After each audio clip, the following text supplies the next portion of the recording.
Hello and welcome to week 2 of ANZ PL. My name, of course, Elfish Guy. I'm joined by Karath, who has had another scene change. Kev, I feel like you're one of those teams that can never play on the same map 2 weeks in a row. You yourself can never cast from the same place 2 weeks in a row. So what's going on here? You know me, I got sick of Ruinberg. So yesterday, Cena is Ruinberg. Today, I don't know, we're back on Prokhorovka. So hopefully, I don't know, back to home for a little bit. So hopefully connection's all right. I'm on 4G. So if I suddenly drop out, you know, there's still tank action that's going on. You get to hear Elfish Guy instead, which is pretty good. Look, to be fair, it was my week was the rough week last week. So hopefully I'm going to have a good week in terms of the connection and not go too blocky. And I suppose this week it's your turn. And hopefully when we get Ben back, he'll be able to come in and save the day with some half-decent internet for once, because that seems to be the struggle for all of us on the casting desk. Either way, Kev, a pretty good week last week. What do you reckon about the results? I mean, for me, I didn't think there was anything overly surprising. Action X getting a 3-1 maybe was a pretty decent result. There's a few things to kind of touch on, but more or less feels like it was expected results, or am I off the mark? Yeah, pretty expected. I think Adelaide Action X and Perth Panthers, I think that was one of the matchups where, okay, Axe looking pretty good so far this season. Obviously, they didn't have the best start last time. Starting off with a victory already is fantastic. I think the other one, Sentinels, obviously making their mark against Bulldogs, which looked a little bit lackluster, or was that the case of Sentinels being a little bit too strong? I guess we'll have to find out this week. Obviously, Scorpions and Archers. I mean, that was always going to be a question. Scorpions has a very high ceiling, and Archers coming into this season, very similar roster. What we were going to see, I think a 2-2 was all right. In reality, I think Archers definitely could have gotten a victory in my mind.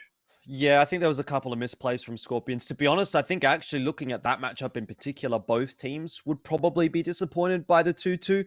I'd say both teams went into that expecting to get themselves a win. In the end, I think it's actually fairly representative again of where we would expect to see those teams. So 2-2, I'm actually not disappointed with for either Scorpions or for Archers. Like I said, the only real disappointment for me, I guess, was Panthers getting 3-1 by Action X. I know Action X last season wasn't one of the super strong teams. Panthers expected maybe to be, again, middle of the pack, hopefully. But dropping early on to Action X, probably not exactly what they would have wanted. I mean, I think looking forward at the moment, obviously it's like Panthers. I honestly don't think they're going to be a middle of the pack team. Like I said previous, you're looking kind of your weaker teams are going to be Panthers at this stage, and probably the Christchurch Conquerors, because very much this is a redevelopment season. A lot of new members over here. There's obviously a bit of experience in whether it's ANZPL or at a higher level in Clan Wars, but it's being eclipsed by some of these other teams as well, the dynamics as well. We're talking about Adelaide Action X maybe being one of the weaker teams from the previous season. I genuinely believe, though, they've had a big reinforcement in terms of both talent as well as just firepower, right? And it's going to be fantastic looking on how I think Auckland Archers are going to go moving ahead, whether it's going to be the case of, all right, it's going to be the same old great start to the season into a bit of a mediocre end, or is it just going to be so to speak? Well, I suppose we're going to find out. Let's talk about the matches that we have today as well. A banger to start things off, Skorpions and Bulldogs. Obviously, Bulldogs wanting to bounce back from a rough start, and Skorpions probably wanting to do something to the same extent. Action X and Christchurch Conquerors, I think, is also a fairly evenly matched game, which should be a pretty interesting one. We have the Panthers and Archers, so maybe that's the opportunity, like you say, for Archers to kind of get off to that good start. And then, of course, North Sydney Sentinels are probably going to beat Matildas, but who's to say that I am going to be correct in that assumption? Obviously, I still have the assumption that the Sentinels are the strongest team, and based on last week's performance, they do still kind of look like they are going to be. But to be honest, some of the additions to the Matildas roster are actually not shaping up too poorly, in my opinion. So, that could be an interesting game, actually. That to me is like the biggest pick, just because it's like not only is it probably the strongest team on paper in Sentinels, they're defending the crown, obviously, but Melbourne Matildas, you look at that roster, there's a lot of talent, there's a lot of players that have been playing for a very long time. There's no love lost between some of these players as well. And I think that makes, honestly, for a fantastic grudge match, right? Outside of the server, all that stuff, it does make it a little bit more spicy and competitive inside. And I think both teams want to take that victory. As much as, you probably have Sentinels going, oh, we're just going to approach it like every single other match. They definitely want to probably try to get a 4-0 across Matildas. Like I said, it is very much a case of Water Tanks has been around for quite a while. So there has been a lot of friendships and rivalries that have built themselves up over this period of time. Yeah, most definitely. Kev, one of the other things that we need to touch on is the Fantasy League. I don't know if you've updated your team for week 2. You got any secret strats? Obviously, now just having a quick look, the rosters are locked. So anything you say here cannot be stolen away from you. So who's the pocket pick for Karath this week? I think it was. I definitely went a little bit more towards the wings. I didn't want to just go for some of the same players. I didn't want to go for like, whoever was hot last week. I think I've gone kind of like the pocket pick over here. Probably for me is Cindy, right? Because we don't talk too much about this player from Sentinels. Normally we talk about Rainbow, obviously, and some of the others on the team, like Roendi, but we don't talk much about Cindy, and he definitely did a pretty decent performance. I want to see him actually pop off this week. That's kind of my pocket pick, and we'll see how that goes. That's interesting that you say that, because I've actually put Cindy into my roster as well. Stop copying me, mate.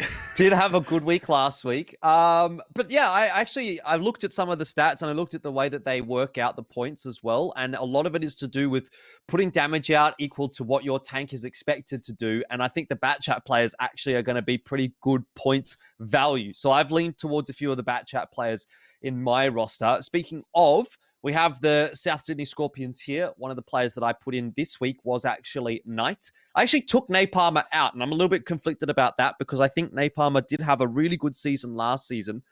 But what we tend to see from Napalmer is he's normally in those kind of heavier tanks. So the expected damage that's required from him is a little bit higher than, say, from someone who is in a bat chat or playing the medium tanks a little bit more so. So I've gone for Knight. He had a pretty decent week last week. I'm hoping that for Skorpions, he's going to be able to do the same this week. Although I will say he is in my reserve list. So I haven't really put all my eggs into the Knight basket. But yeah, definitely keeping an eye on him. I'll be honest, I also picked Knight as well. So it looks like our fantasy league might be very similar. But for the Brisbane Bulldogs, obviously not the most fantastic start, even though they've had a very similar roster. Definitely looking to pick things up. Obviously, honestly, it's a really tough ask when you're versing a team that's as strong as Sentinels. I think they're going to be pretty disappointed, though. Would have been working pretty solidly to try to make things happen. I think one important thing to note as well, because I've been talking obviously with Tomark, who's now one of our observers as well. He was, I believe, involved in a little bit of calling when it did come to the time. And last week they didn't have Ravi, and as far as I know, those two were most likely, and on paper, their primary callers. So hopefully Ravi's able to come back this week and kind of make a bit of a difference. Once again, he wasn't there against the match against Sentinels. And I think that is a very important point to make moving forward into this. Is he going to be there or is he not? Yeah, I mean, another question I have, but we'll get into that in a moment, is surrounding Dark. Now, Knight, one of the players to watch. It's funny that he pops up here because we've actually both got him in the fantasy roster. So It seems that someone is at least noticing Knight alongside us. Like I said, he had a pretty decent week last week. 2,428 average damage. That's pretty damn good. Accuracy of 95 nearly. You really can't complain about the stats that he has here across the board. I guess the exception being the win rate being 50% is probably a little lower than you would ordinarily like to see. You want to be hitting that 75% mark when it comes to ANZ PL, which would mean that you're getting 3 1s as opposed to 2 2s. But just as far as the damage output is concerned, very good stats from last week from Knight. Yeah, absolutely. I mean, on the flip side as well for the Bulldogs, I mean, Dark, he had a fantastic game. I would say that he was at the top if you had him on if you had him on your fantasy league team. He was definitely the top performer. So, I mean, then again, I look at that previous match as well. A lot of it was empty damage at the end of the day. I do remember like a 5,000 damage game. And don't get me wrong, it's fantastic to get 5,000 damage and whatnot. But you know what's better? Doing maybe only 2,000, 3,000 and winning the game. So it's obviously, I'm not blaming him for, you can't fault the individual over here. You can't even fault the team in all honesty. They got a little bit outclassed by Bulldogs Bulldogs got a little bit outclassed by Sentinels who had the right calls on Ruenberg. So hopefully they're able to bounce back on probably a bit more of a team that's equal or on par with them, especially if the IGL's back. And speaking about Ruenberg, can we just, once again, 5th Ruenberg in the series? Yeah, Ruenberg again. This time it's now, if I'm not incorrect, Kev, I think that was actually the map that Skorpions chose last week. Either way, they played it last week, so they do have at least some legs on the map coming through from week number 1. Sand River, again, I'm not the biggest of fans of Sand River, to be honest, but I can see its merits. So I am interested to see how this one sort of pans out. And knowing the kind of compositions that Skorpions do like to bring, JT was sort of crowing a lot about the Kranwagen last season.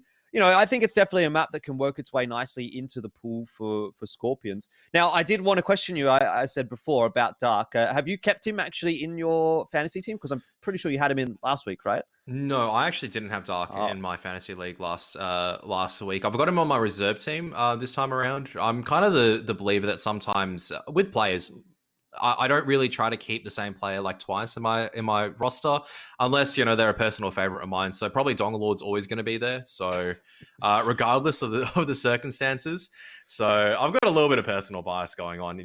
I have to support the boys. Can you give me the TLDR of what your team actually is this week? So pretty much I've actually got this open up in the tab. Dongalord, Knight, Cindy, Bales, and the Return. So I've kind of slipped out Celestia for the Return. All right, we've got a fairly similar roster then as well, because I've gone Rainbow, Bales, Trax, Cindy, and Return for my 5. It'll be sort of interesting to see how this all sort of plays out. We do go into game number 1, though, and that is between the Brisbane Bulldogs and the Skorpions. It will be a pretty important game, I think, for both of these two teams who finished high in Season 1 and are looking to do so again here in Season 2. Skorpions on the defense to start things off. Yep, let's take a look at the tank lineup as well. A couple of STB1s. Russians actually got the T100 LT as well. Whereas on the side of Bulldogs, actually using the Leopard, and it's a pretty standard strat these days. You see the Leopard actually start around the D2 position in the attack and probably progress over to mid around F5, F6 to lay some suppressive fire once Bulldogs get some map control over here closer towards the 2 flag. So Skorpions in the meantime, though, just going to be using their forces and kind of just clearing out a little bit more towards the bottom side of the map. Yeah, I mean, to your point previously as well about Bulldogs perhaps not having their caller last week, they do have Ravi in the game at the moment, so that is good news as far as I'm concerned. I think Ravi was one of the better performers for that roster last season and should bring a bit of leadership to the team. The other interesting thing to note is I think Madhouse used to actually call for Coalition Zoo back in the WGL days, or at least in some of the seasons that he played. He did call before I think Bucket joined the team, but maybe he wasn't quite up to date on the 5v5 meta and wasn't able to lead from the front for Bulldogs last week. I guess it's not necessarily a talking point this time. Interesting that Russian is in a T100 LT, so one of those light tanks that we haven't actually gotten to see yet. I don't think there was any light tank selections last week. Yeah, actually, because there's honestly not too many that you can probably play at the highest tier. I mean, the Manticore is just, oh my goodness, they're just punishing JT at the moment. Peaks across the ridge, some fantastic shots coming out.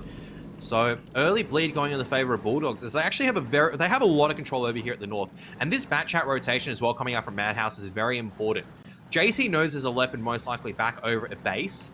Now you can see this mid push should be scouted out by Madhouse. Leopard should be able to cover him off a little bit. Madhouse just wants to make sure he doesn't overcommit because STB is in a bat chat. It's going to be dangerous. Yeah, certainly looks like he has overcommitted. It's time for Aussie and Comrade Vodka to show us what they've got, and they're just charging forward. They know Madhouse is out of position. The Leopard might be able to assist, but the reality is looking like Madhouse is going to cop a ton of damage here. And he does, down to 629 HP. Good push from Skorpions, good adaptation, but what's the response from Bulldogs? That's what I wonder. Yeah, they've lost the HP advantage. Dark actually going to be peering over that ridge line. Doesn't get punished. Only a tracking shot coming out from one of the STBs at the back over there. Ravi now charging into the fray as well. The IS-7 armor holding up pretty firm at this stage. He's bouncing everything. Madhouse, though, has gone down to the middle of the map. Bulldogs trying to equalize right now by pushing forward. HP in the favor of Bulldogs for now, but they don't have the tanks just yet. Somehow Dark's just not taking any damage at the moment. I don't know how JT is still alive, by the way. He gets one more shot off. Surely Dark is going to put him to bed here. Reload maybe just half a second too late, and JT continues to survive. He gets one more shot out onto Soldat Udachi before he drops. HP is actually favoring Bulldogs at the moment, Crash, but numbers advantage for Skorpions, and when we talk about World of Tanks, numbers advantage reigns supreme 9 times out of 10 over HP advantage. Yeah, and they need to get rid of Knight at the moment. This is very important. There's a bat chat still out on the play in the field as well as a T100 LT. It makes it almost impossible for Bulldogs to count once you've got one of those light tanks in play. Knight still trying to run at this stage, but he's pretty much a dead man. He's walking at this stage. Just trying to make sure that he can do as much damage. Try to say hold down. Potentially Aussie can come back and really help out over here. But you really don't want to see kind of like the T100 LT getting too close to the fray. He's very good at dancing around the extremities, but this is the time where as a T100 LT player, you're looking at it and going, man, I wish I was not versing like an IS-7. And this is fantastic right now from Skorpions. Focus fire onto Soldat Adachi, forced to go into a bit of a poor position. Dark now pushing forward, but he's pushing straight into a crossfire. Yeah, it's a bait as well, isn't it? Knight is just going to be baiting for Aussie, who has a fully primed bat chat ready to go. Should be able to clean Dark up here before anything goes too untoward, but has now already bounced a couple of shots off that IS-7. I don't think he's got enough damage to finish the IS-7 off anymore. He's bounced 3 of the shots. The IS-7, the trollish gun, the trollish armor, and sometimes the bat chat does have a trollish gun. Russian, though, in the meantime, did manage to ignite one of the STB's ones, so the Soldat Adachi does go down after a single shot from Russian at the end. Ravi just trying to play around the position at this point in time. Dark quite healthy, but the bat chat will live to fight another day. Yeah, and that's the important point, isn't it? Bulldogs are on the attack. Skorpions don't really have that time pressure, but now we're ticking over just the 2 minutes remaining mark for Bulldogs, and they unfortunately don't have the tanks with the playmaking abilities. I mean, the IS-7 is not going to catch any of these guys. The STB, yes, for Ravi, full HP, but he's stuck on the cap. If he gets off it, Well, Skorpions probably just run away and win the game. No one's going to be able to catch Russian at this point in the game. And so Dark is kind of trying desperately to get anything done. Ravi does, in the end, actually move off the cap, but it's really ultimately to his potential own demise. Well, he needs to try to make a bit of a play at the moment. He's doing the right thing at this stage. You can't allow Dark to be sitting in a crossfire and pretty much just getting absolutely blasted away. You can see, though, DPM's obviously going to be favoring Comrade Vodka, and the roll is just a little bit too low. DPM from Comrade Vodka, just a little bit too strong, and Ravi in a crossfire means, well, at the end of the day, it's going to be Skorpions picking up the first round on the defense of Sand River. Yeah, definitely not a bad start for Skorpions. It was a bit 50-50. It looked like it could go either way. I thought JT might have been a little bit out of position getting caught out there, but I think in the end what that was actually a bit more of a bait for Skorpions than anything else, right? They sat JT there in the Conqueror. They had the setup for, sort of protecting him in a way, and then a little bit of an overcommitment from Madhouse, and the House of Cards actually starts to tumble down for Bulldogs. So overall, not a poorly played round from the Bulldogs, I should say, from Skorpions. And for Madhouse, I mean, 798 damage. I don't know if Ben put him in his roster again. Probably a little bit disappointed. Dark continues to put in some insane damage numbers, by the way. 4.2k, so that's actually even bumping his average up even more. Man's IS7 is just built different. The amount of times I'm just seeing like shells ricochet. He's not versing like, I don't know, 300 win 8 players on the like HK servers, right? He's actually versing very, very solid players. The man's luck on the IS7 is just fantastic. He survived for much longer than he really should have and outputted a lot of damage. Very unfortunate, obviously, for Skorpions to get so many tracking shots. They still get the round at the end of the day, obviously, and it's pretty much a good damage spread across the board. You like seeing kind of like the STBs in action. And this is where I kind of say on the attacking side, this is why I don't like seeing the Leopard 1. It doesn't have the capabilities of really one-on-one dueling it out. It doesn't have the maneuverability, and it doesn't have armor. Like, you want some trollish armor to stay alive at the end of the day. STB1 has that ability with the turret armor. But the Leopard, it's like, man, if you ricochet off this tank, either you're really unlucky or you suck at the game. It's just one of the two there. It has no armor. Yeah, fair enough. Well, overall, seems like a good day at the office so far for Skorpions, and hopefully they're a team that, is going to be able to roll off the high of that victory. I think you start to get into your head a little bit here as Bulldogs as well. You've gone down last week. There's a potential chance now, obviously being down 1-0 this week, that the same follows suit. And if you start off a season like this, which is, ultimately still a reasonably long season, but you only have so many games that you can play at a 0-2 deficit, it just means you have to have so much more work done on the back end of the season that, that can become something that weighs on your mind a little bit. Kev, one thing that we haven't talked about so far today that will perhaps interest those at home, we do have a couple of giveaways available as we take a quick look at some of the replays from that previous game.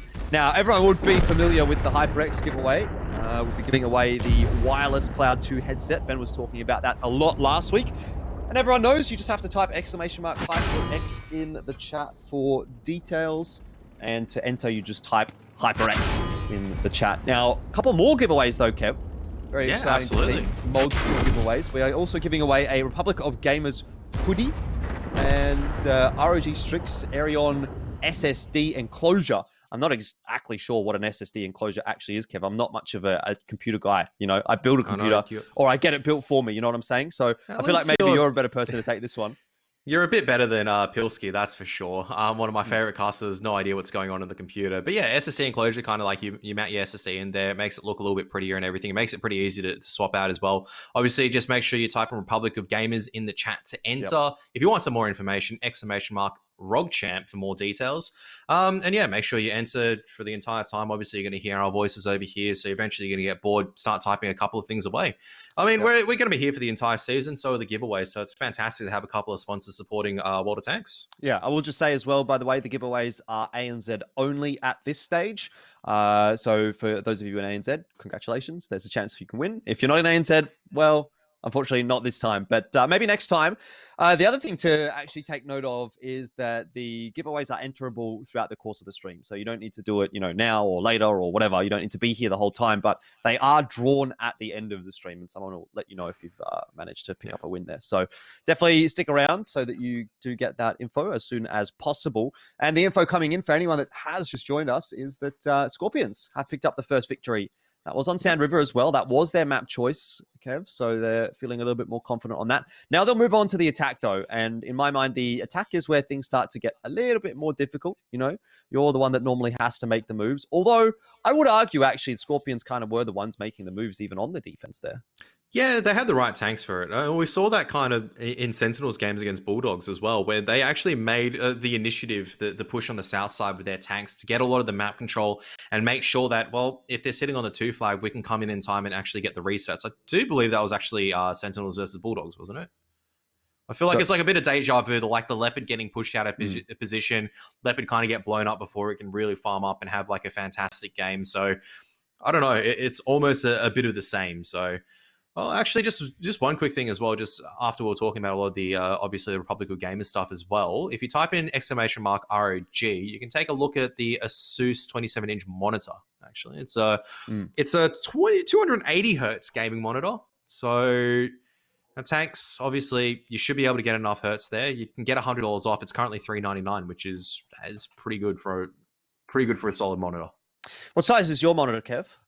Currently, the one I've got in front of me is 24, so maybe it's time to upgrade. Who knows? That way I can see all the Sand River and Ruinberg again in high definition. Let's go. Let's go indeed. On to Sand River for the second time. We'll be swapping sides, and this time it will be Bulldogs moving on to the defense. Skorpions on attack. I think Skorpions will need to be a bit careful. You know, they can't afford any mistakes up against a team like Bulldogs, and they did get away with a little bit. I felt like last round, you know, in particular Aussie, that bat chat clip into the IS-7 did leave a little bit to be desired. And with games going to be this close, you really can't afford that.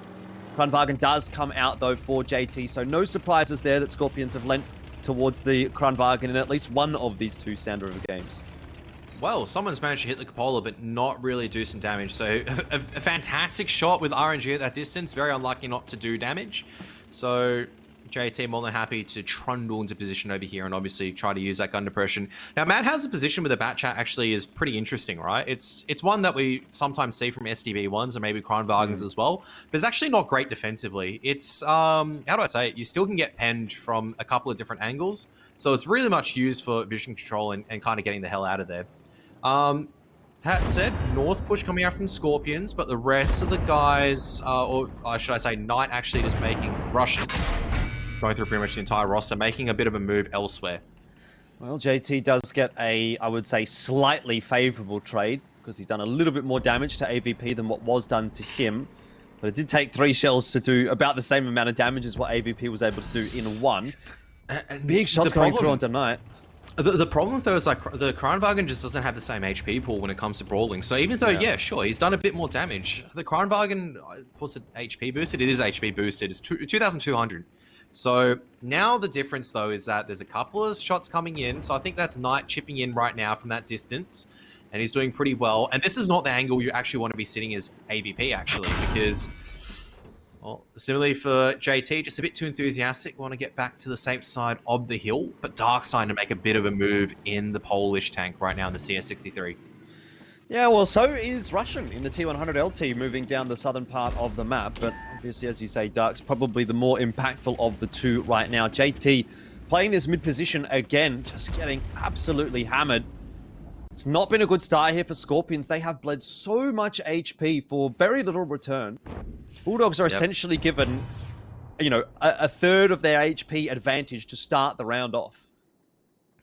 And I think Madhouse is just spotting out the escape as well. He hasn't shown himself, hasn't fired a clip just yet. He's just waiting for his opportunity to kind of peer around the corner and just start blasting people if they decide to overcommit onto Dark over here. This is actually a fantastic setup in how they're doing it. This is really patience is the key right now. And the problem with, yeah, sure, Russian is scouting out the south side as he's been spotted out. The problem is the T100 LT can't win a duel against pretty much any tank one-on-one. It just doesn't have the DPM, doesn't really have the armor either. So it's kind of a bit starting to get to the stage of it's running out of its use right now, coming into about the halfway stage of this game. It doesn't feel like it's getting a whole lot of value. I mean, it didn't feel like it really got a whole lot of value last round. Could have really been changed out for pretty much any other tank, Batchat or something like that. The advantage, obviously, for being on Sand River is that it does have the camo values innately of being a light tank, but the Batchat does not have, right? And we were talking about why light tanks aren't picked that much. Your other choices, effectively, outside of, because you can't play the EBR, right? Let's be real. It would either be the Manticore, which does not have the firepower to sustain itself in a 5-on-5 format. It's fantastic at being a passive scout, but like I said, it's got what, 400 alpha on like a 13 or 14 second reload. You'd rather take the 250 alpha on a 7-second reload, you know? Or Definitely. the AMX 13105. But once again, the same problem is that it doesn't have HP. And sure, it has a fantastic 3-round autoloader, but it doesn't have armor. So, I don't know. I like to see the AMX 13105 in play on some maps, because I feel like it definitely can have its niche uses, but yeah, we'll obviously have to wait and see. Action is slow down right now because Skorpions are trying to figure out how to break this, but the reality of the situation is I think they've lost this. Too heavily down in HP. They don't have a positional advantage either. There's no way you can really break this hole without losing 1 or 2 tanks. Yeah, someone's going to need to make a play. I'm not really sure who it could actually be, short of maybe Russian. I don't know. I mean, I don't think the firepower really is there, and you can see that shot just bounces off Ravi's turret as well. It's a 250, or it's like a 250 pen or 260 pen shell that's coming out from the T100 LT. Never going to go through the SDB turret. That thing can bounce shells like pretty easily up to 300 pen.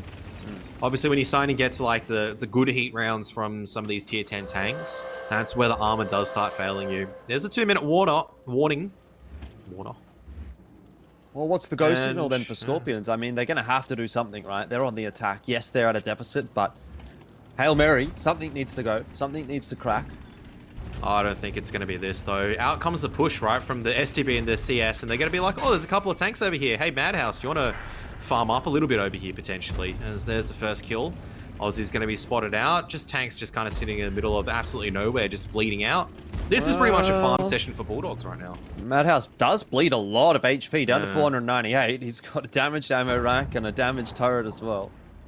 But what I mean by that is, like, even though they might do like 2,000 to like the 500 that Bulldogs are doing, the advantage is just so severe at this point in time. It's you can effectively lose Madhouse at this stage, and it would still feel like it wouldn't make a difference. They're too spread out across the map. They've lost a Knight already in that STB one, and it's where'd you go from here? You're just gonna the 277 is a one shot. Russian is effectively useless in the 200 LT because he just can't make the impact. Let's be real. It's going to be 1 apiece. Might be looking like it's another 2-2 week. AVP with a 3k damage in this round in the Super Conqueror, so he's definitely having a good time right now. And I mean, this really just feels like a bit of a nothing round, honestly, from Skorpions. Like, they set up initially, they took a lot of damage, and then they haven't had a plan B, or they haven't really tried to work around the map. And I understand it's difficult, obviously, when you're at that HP deficit, but it kind of just feels like for the better part of 3 or 4 minutes, they've almost just waited to die. They got outplayed pretty much by Bulldogs. So normally, look, Skorpions did that correctly. Once you bleed out so much, you actually have to wait for a reaction. You have to pray that maybe Bulldogs get a little bit overconfident and you kind of like just take them out accordingly. But here's the problem, right? Is that Bulldogs, they're the ones that don't really push in for damage. They're the ones that play pretty high percentage water tanks when it comes to the situation. So they kick back and relax, and Skorpions win condition on the enemies making a mistake is completely stolen from them. So yeah. I can see why Skorpions are doing that. You can't push and win from that position. You have to hope that your opponent makes a mistake, and Bulldogs just a little bit too good. Not making those mistakes, just allowing the patience game pretty much to win the rest of the round. Definitely going to have to go back to the drawing board, though, for that setup on Sand River. I'd say Skorpions, either the setup wasn't executed correctly or it was just a poor setup in general. Very, very rough damage numbers across the side for Skorpions. Nice little farm in the end there for the Bulldogs, of course. And, well, 1.7k out from Russian, but, you know, you'd be forgiven for missing the majority of it. I feel like, yeah, again, 1.8 from JT, it looks like half decent on paper. You could say you come out of that and you say, oh, well, it was okay. You had a decent game. But realistically, almost all of the damage actually that Skorpions have done here was irrelevant damage. And that's quite rough to sort of swallow. Madhouse gets 13 damage, by the way. How did he get 13 damage? He must have only got 1 shell penetrated, and it was that killing blow on whoever it was that he killed. Yeah, he killed Knight with that one. So over at 1AR, we give that that might be the Seagull Award at the moment. So I don't know. We should have an unofficial ANZPL Seagull Award. Who does the lowest damage but picks up a kill at the same time? And so far, Madhouse in the contention for that. Yeah, indeed. Avi, 920. I mean, really, at this point, it looked like it was AVP for some reason that was sort of it almost felt like he was stuck in the middle of the map, but he's actually been able to, yeah, exactly. He's actually been able to farm up. Let's be real. He's not stuck over there. He's in the perfect prime position to kind of just farm up. So, yeah, actually, it wasn't Knight that the Batchat got the kill at the end of the day. It could have been something else towards the end. So there you have it. Actually, was it 277 by the looks of it? There you have it. That was the 13 damage taking out a low HP 277. Ultimately, that game was pretty much decided in the first 2 minutes. The setup from Bulldogs, unfortunately, was kind of designed to counteract exactly what Skorpions wanted to do. Skorpions bled out, and from that point onwards, we've all been there. If you played in events where you bleed out 2,300, 3,000 HP early on, and there's no way in, obviously, you have to hope your opponent makes mistakes. If they don't, you pretty much lose the game from there.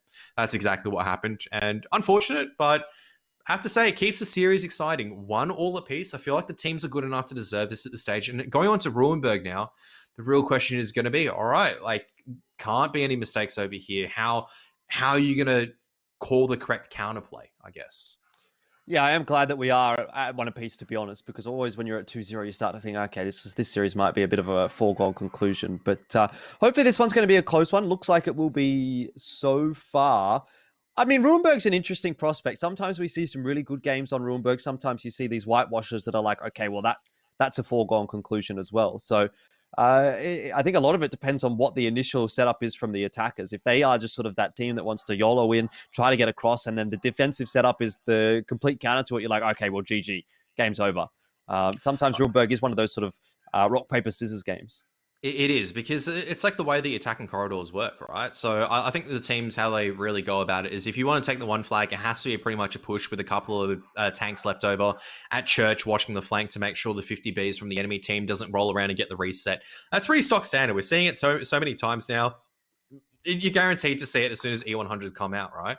But that said, though, the reason why, as soon as you see an E100, why you don't stack over to that side of the map is actually because there is another strategy you can use with the E100, or like with a super conk, for example, like slower super heavies or heavies, is when you take the southern part of the map. So when you take a couple of CSs and you take all the way around, you go like like all the way around over towards the northern part of the map. That's where things kind of change a little bit more. I'm just trying to like picture in my head, probably like the top right hand corner, like normally where the TDs sit.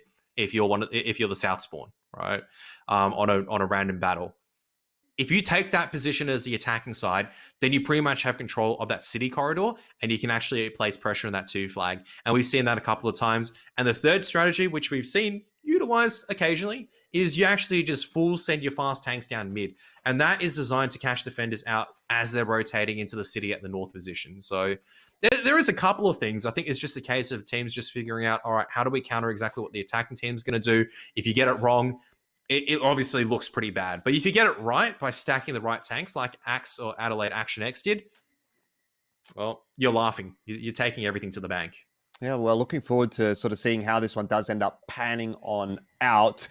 I think both teams, I mean, from memory, Skorpions like to play Ruinberg a little bit last season. We saw them play it last week as well. So they definitely know their way around the map. I don't recall Bulldogs playing a huge amount of Ruinberg. Do you remember what they were playing a lot? I'm sure I have a document somewhere. Bulldogs did play a little bit of Ruinberg. They definitely were like the first ones to kind of like adopt a couple of nice strategies. They were really the first team, I would say, that looking at the 5-on-5 format looked very comfortable. Like from week 1, they were the ones that came in and really just shock and awed their opponents, just took victories seamlessly. And Ruinberg was that map where I'm like, okay, this team is here to play.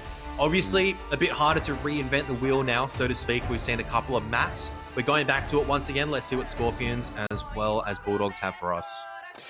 Indeed, Ruinberg. It was actually the first map that Bulldogs picked last season in week 1. That was the only time they actually picked it.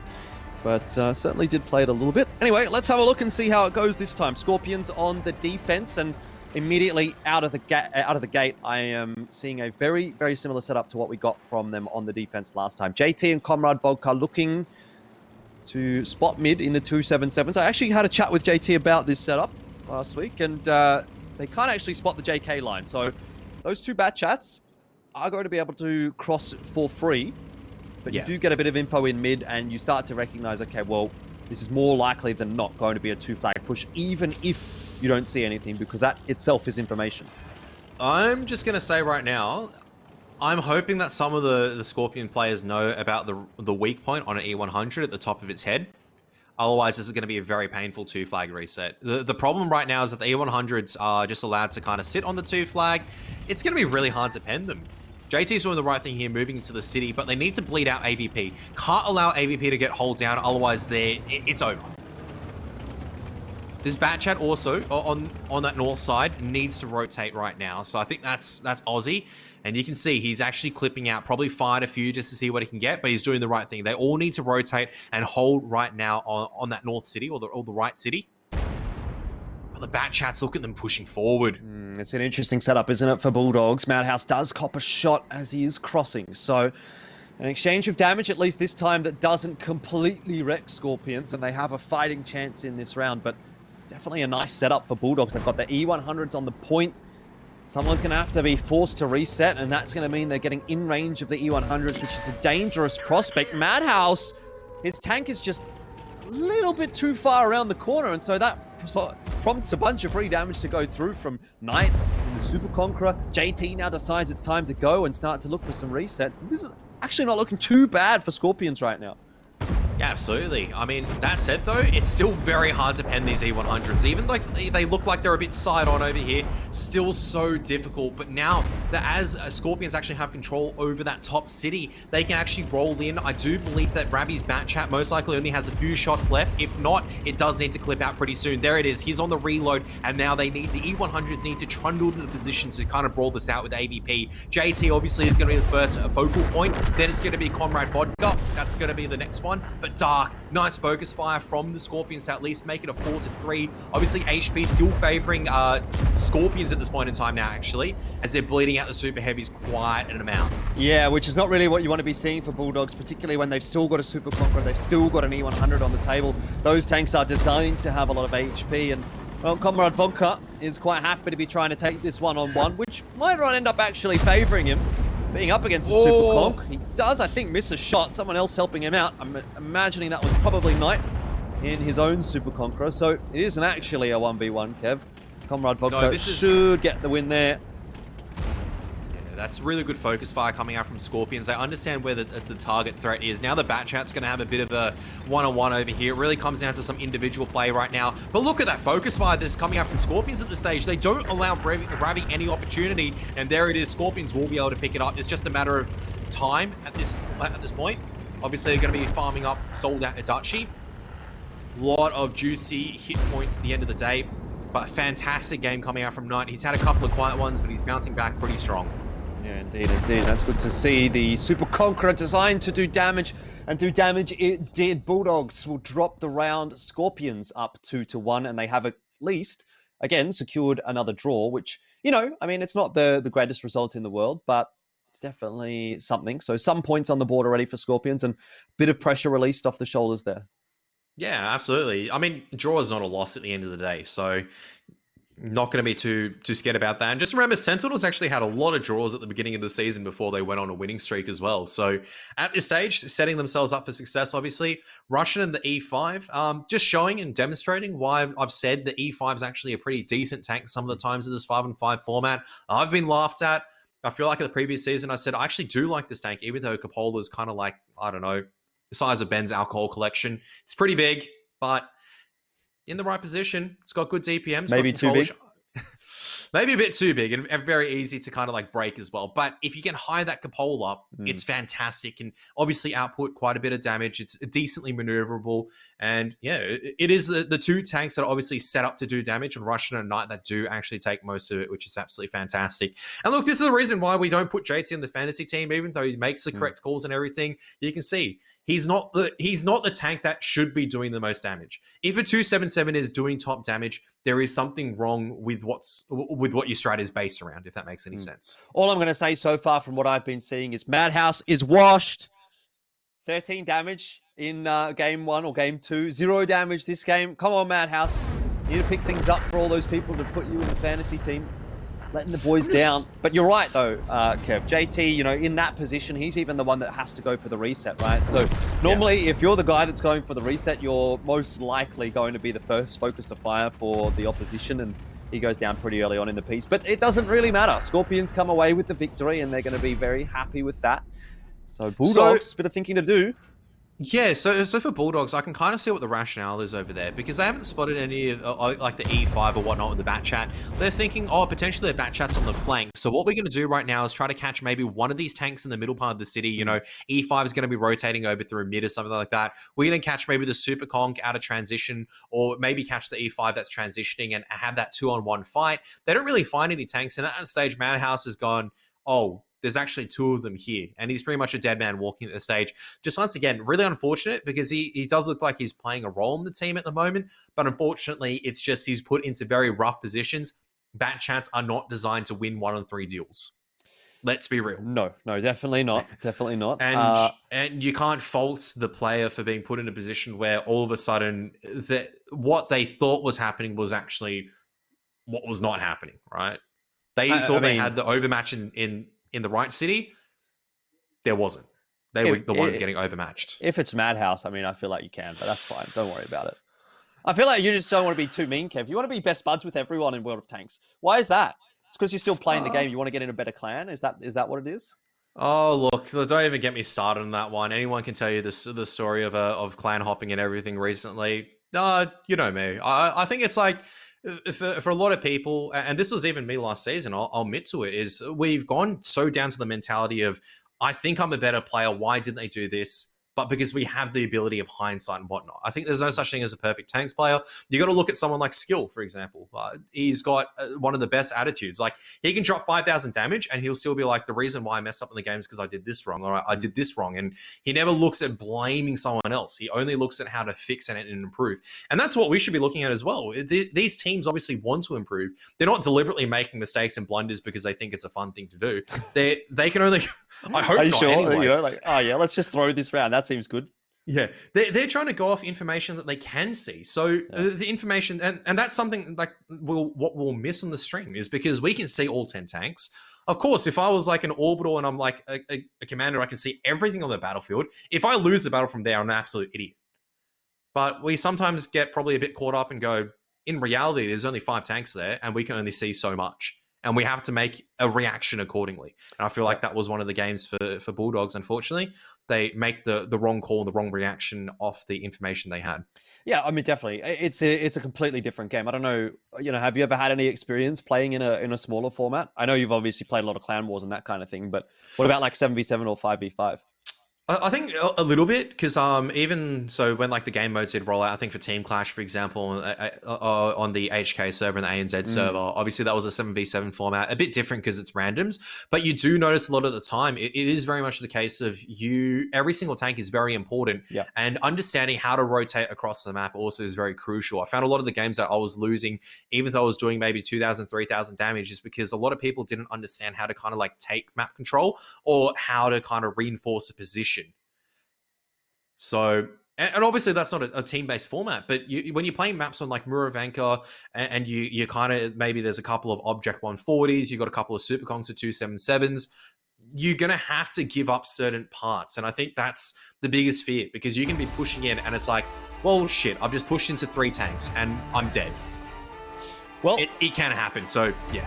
Hopefully that's not going to be the case for Brisbane Bulldogs as we head into the final round of this matchup against the Sydney Skorpions. They do have to win this one on the defense if they're going to come away with a draw. Skorpions are looking for their first victory in ANZPL Season 2. Skorpions up 2-1 at the moment.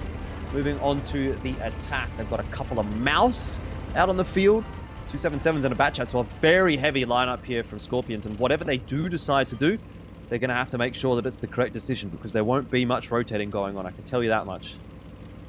Yeah, so this is kind of like I always have this argument with people, right? Like the Mouse versus the E100. So what JT and Russian are doing at this stage, bringing Mice down the mid road, obviously it's to create a lot of pressure on this 2 flag right now. 277 sitting hold down, and the Bat Chat taking control.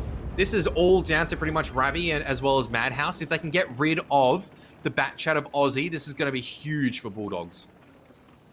May not be the easiest of tasks, although he has been spotted out. It does go dark for a moment.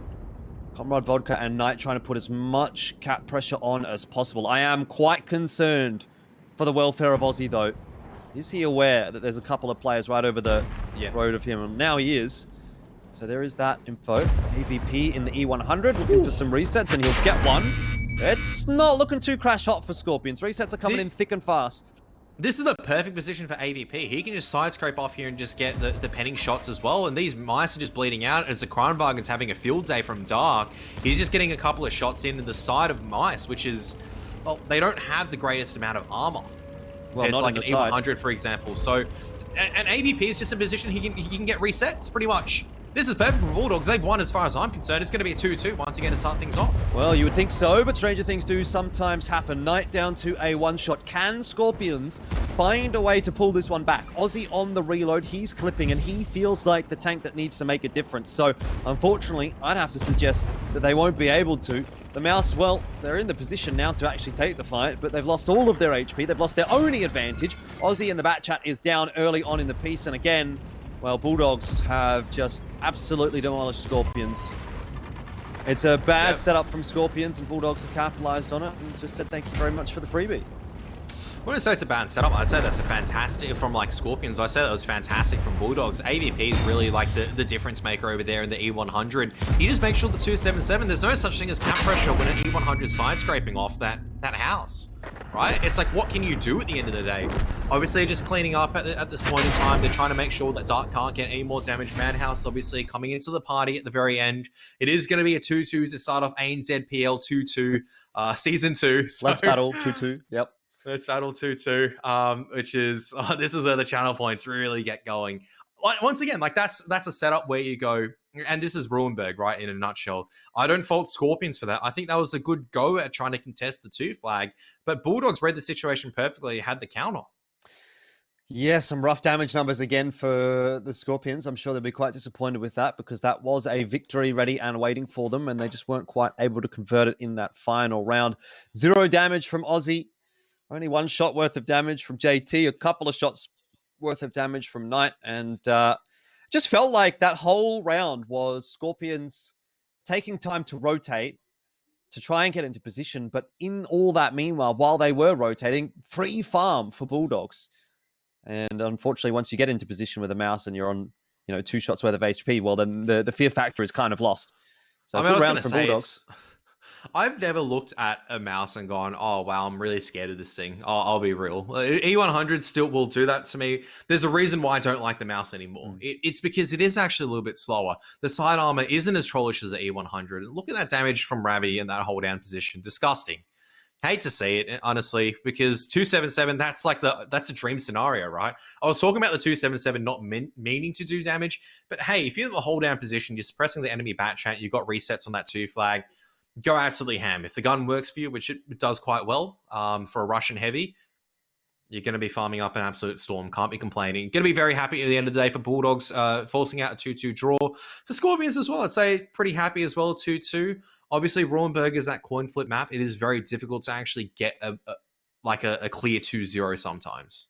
Yeah, definitely. What's your thoughts on the super heavy setup, though, from the Skorpions? I mean, double Mouse. I've never really been a huge fan of taking double Mouse, double E100, with the exception being maybe Himmelsdorf. It feels like you don't give yourself enough options when you're on a map like Ruinberg and you're taking those sorts of tanks. You do need the HP, though, to stay effective, right? And you do need the armor, which is, I think it's an argument of whether or not you want the Mice or the E100 instead. And this is where, I'm firmly on the E100 fence. Obviously, JT will say the Mouse is effective for different reasons. Obviously, he's got a lot more experience than I have. It's just that's my personal opinion. there is still a position for them in Ruhenberg, but I think teams are starting to get a lot better at understanding how to kind of defend the positions correctly. They're understanding where they need to put their tanks and how they can get the resets effectively in time. All I can say is, like, imagine that Bulldogs set up for that, right? Imagine they set up towards the south side of the map to defend the 2 flag, but in reality, then Skorpions decide to push to the 1 flag. That would have been a completely different story of what happened. So the Dark would have died in the Kranwagen. There's maybe like sold out Adachi gets a couple of supportive shots. We'd be talking about a different story. We started off Ruhenberg saying it's a coin flip. We've seen exactly why it's a coin flip. You do the wrong attack against the correct defense, and you look really silly. That's what a good defense does. Well, again, I guess we have to wait and see until next week for a win for either of these two teams. Now Bulldogs is at they're at a draw and a loss, I suppose, and Skorpions is at 2 draws, and that's it. So you're not getting a huge amount of points rolling, but you're also not sort of feeling too disappointed by the fact that at least you've gone winless for 2 weeks in a row in the case of Bulldogs. Skorpions, I think it's nice to just keep that scoreboard ticking over, and we've seen the value of draws come later on in the season. Obviously going to need to get some wins on the board, but when you're talking about 2 of the teams that were stronger teams last season, Archers and Bulldogs, it's not exactly the worst of starts for Skorpions. And even the same can be said for Bulldogs, right? Because they went up against Sydney Sentinels last week. So fair enough. Anyway, that's the end of game number 1, Kev. So we're going to have to take a short break here and start to look forward to game number 2. Don't go too far away, ladies and gents. Get yourself some food, get yourself some snacks, because we'll be back for game 2 right after this.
Commanders, breathe in that fresh air.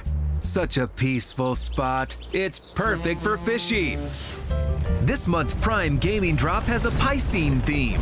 But don't fear, there's certainly nothing fishy inside. Are you ready for the big catch? Just take a look at what this catch of the month can do.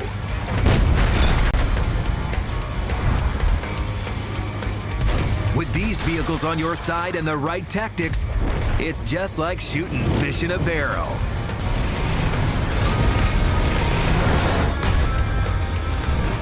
Well, we better reel these big fish in. As always, you'll be able to pick 2 of the 6 options. But that's not all. The big catch is a huge haul.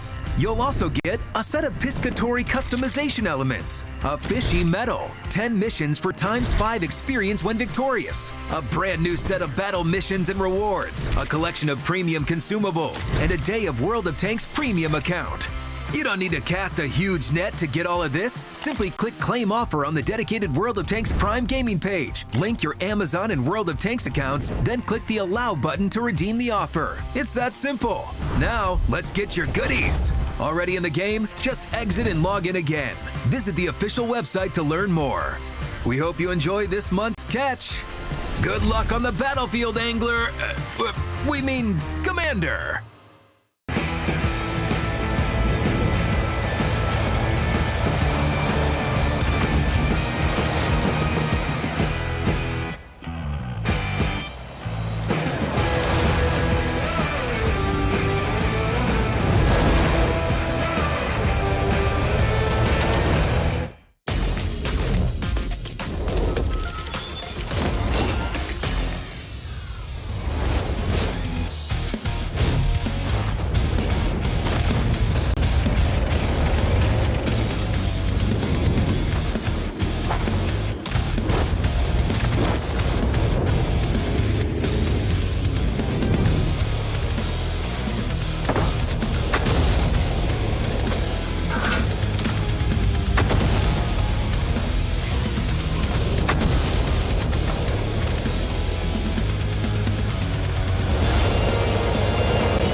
Hello, welcome back to ANZ Premier League, where we are once again in ANZ PL. Let's 2-2. It seems like that's going to be the story of today, unless, Kev, in this next matchup we do get a victory for one side or the other. It is Adelaide Action X up against Christchurch Conquerors. And, you know, I've been actually having a bit of a look here at the poll that's going on in the Twitch chat. I'm not sure if by the time what I'm saying goes to Twitch chat, that poll will still be going on or not. If you haven't voted in it, may as well go and try voting it. I don't think you'll have time. But anyway, it doesn't matter. The general consensus actually, Kev, here seems to be Action X is going to win this. 3-1 is 39% for Action X. And 4-0 is 53%. And then there's Conquerors with a 3-1, 9%. No one has even voted for Conquerors 4-0. So I'm not sure what your thoughts are on that. I'm a little bit surprised to see that. I would have thought we'd be leaning towards maybe a 2-2 here more so than anything else. But give me your TLDR. Yeah, I'm leaning towards a 3-1 in all honesty. I think it's towards Adelaide Action X. They looked pretty solid, obviously, in this series last week, and we can't complain about it. Obviously, it was against Panthers, who are a bit of a weaker opposition, so and I think that's fair to say, right? I think in my mind, I've kind of determined, right, these are your strong teams. These are a bit of your weaker ones. They need to take their time to really reestablish themselves. I'm a bit biased towards Adelaide Action X, of course.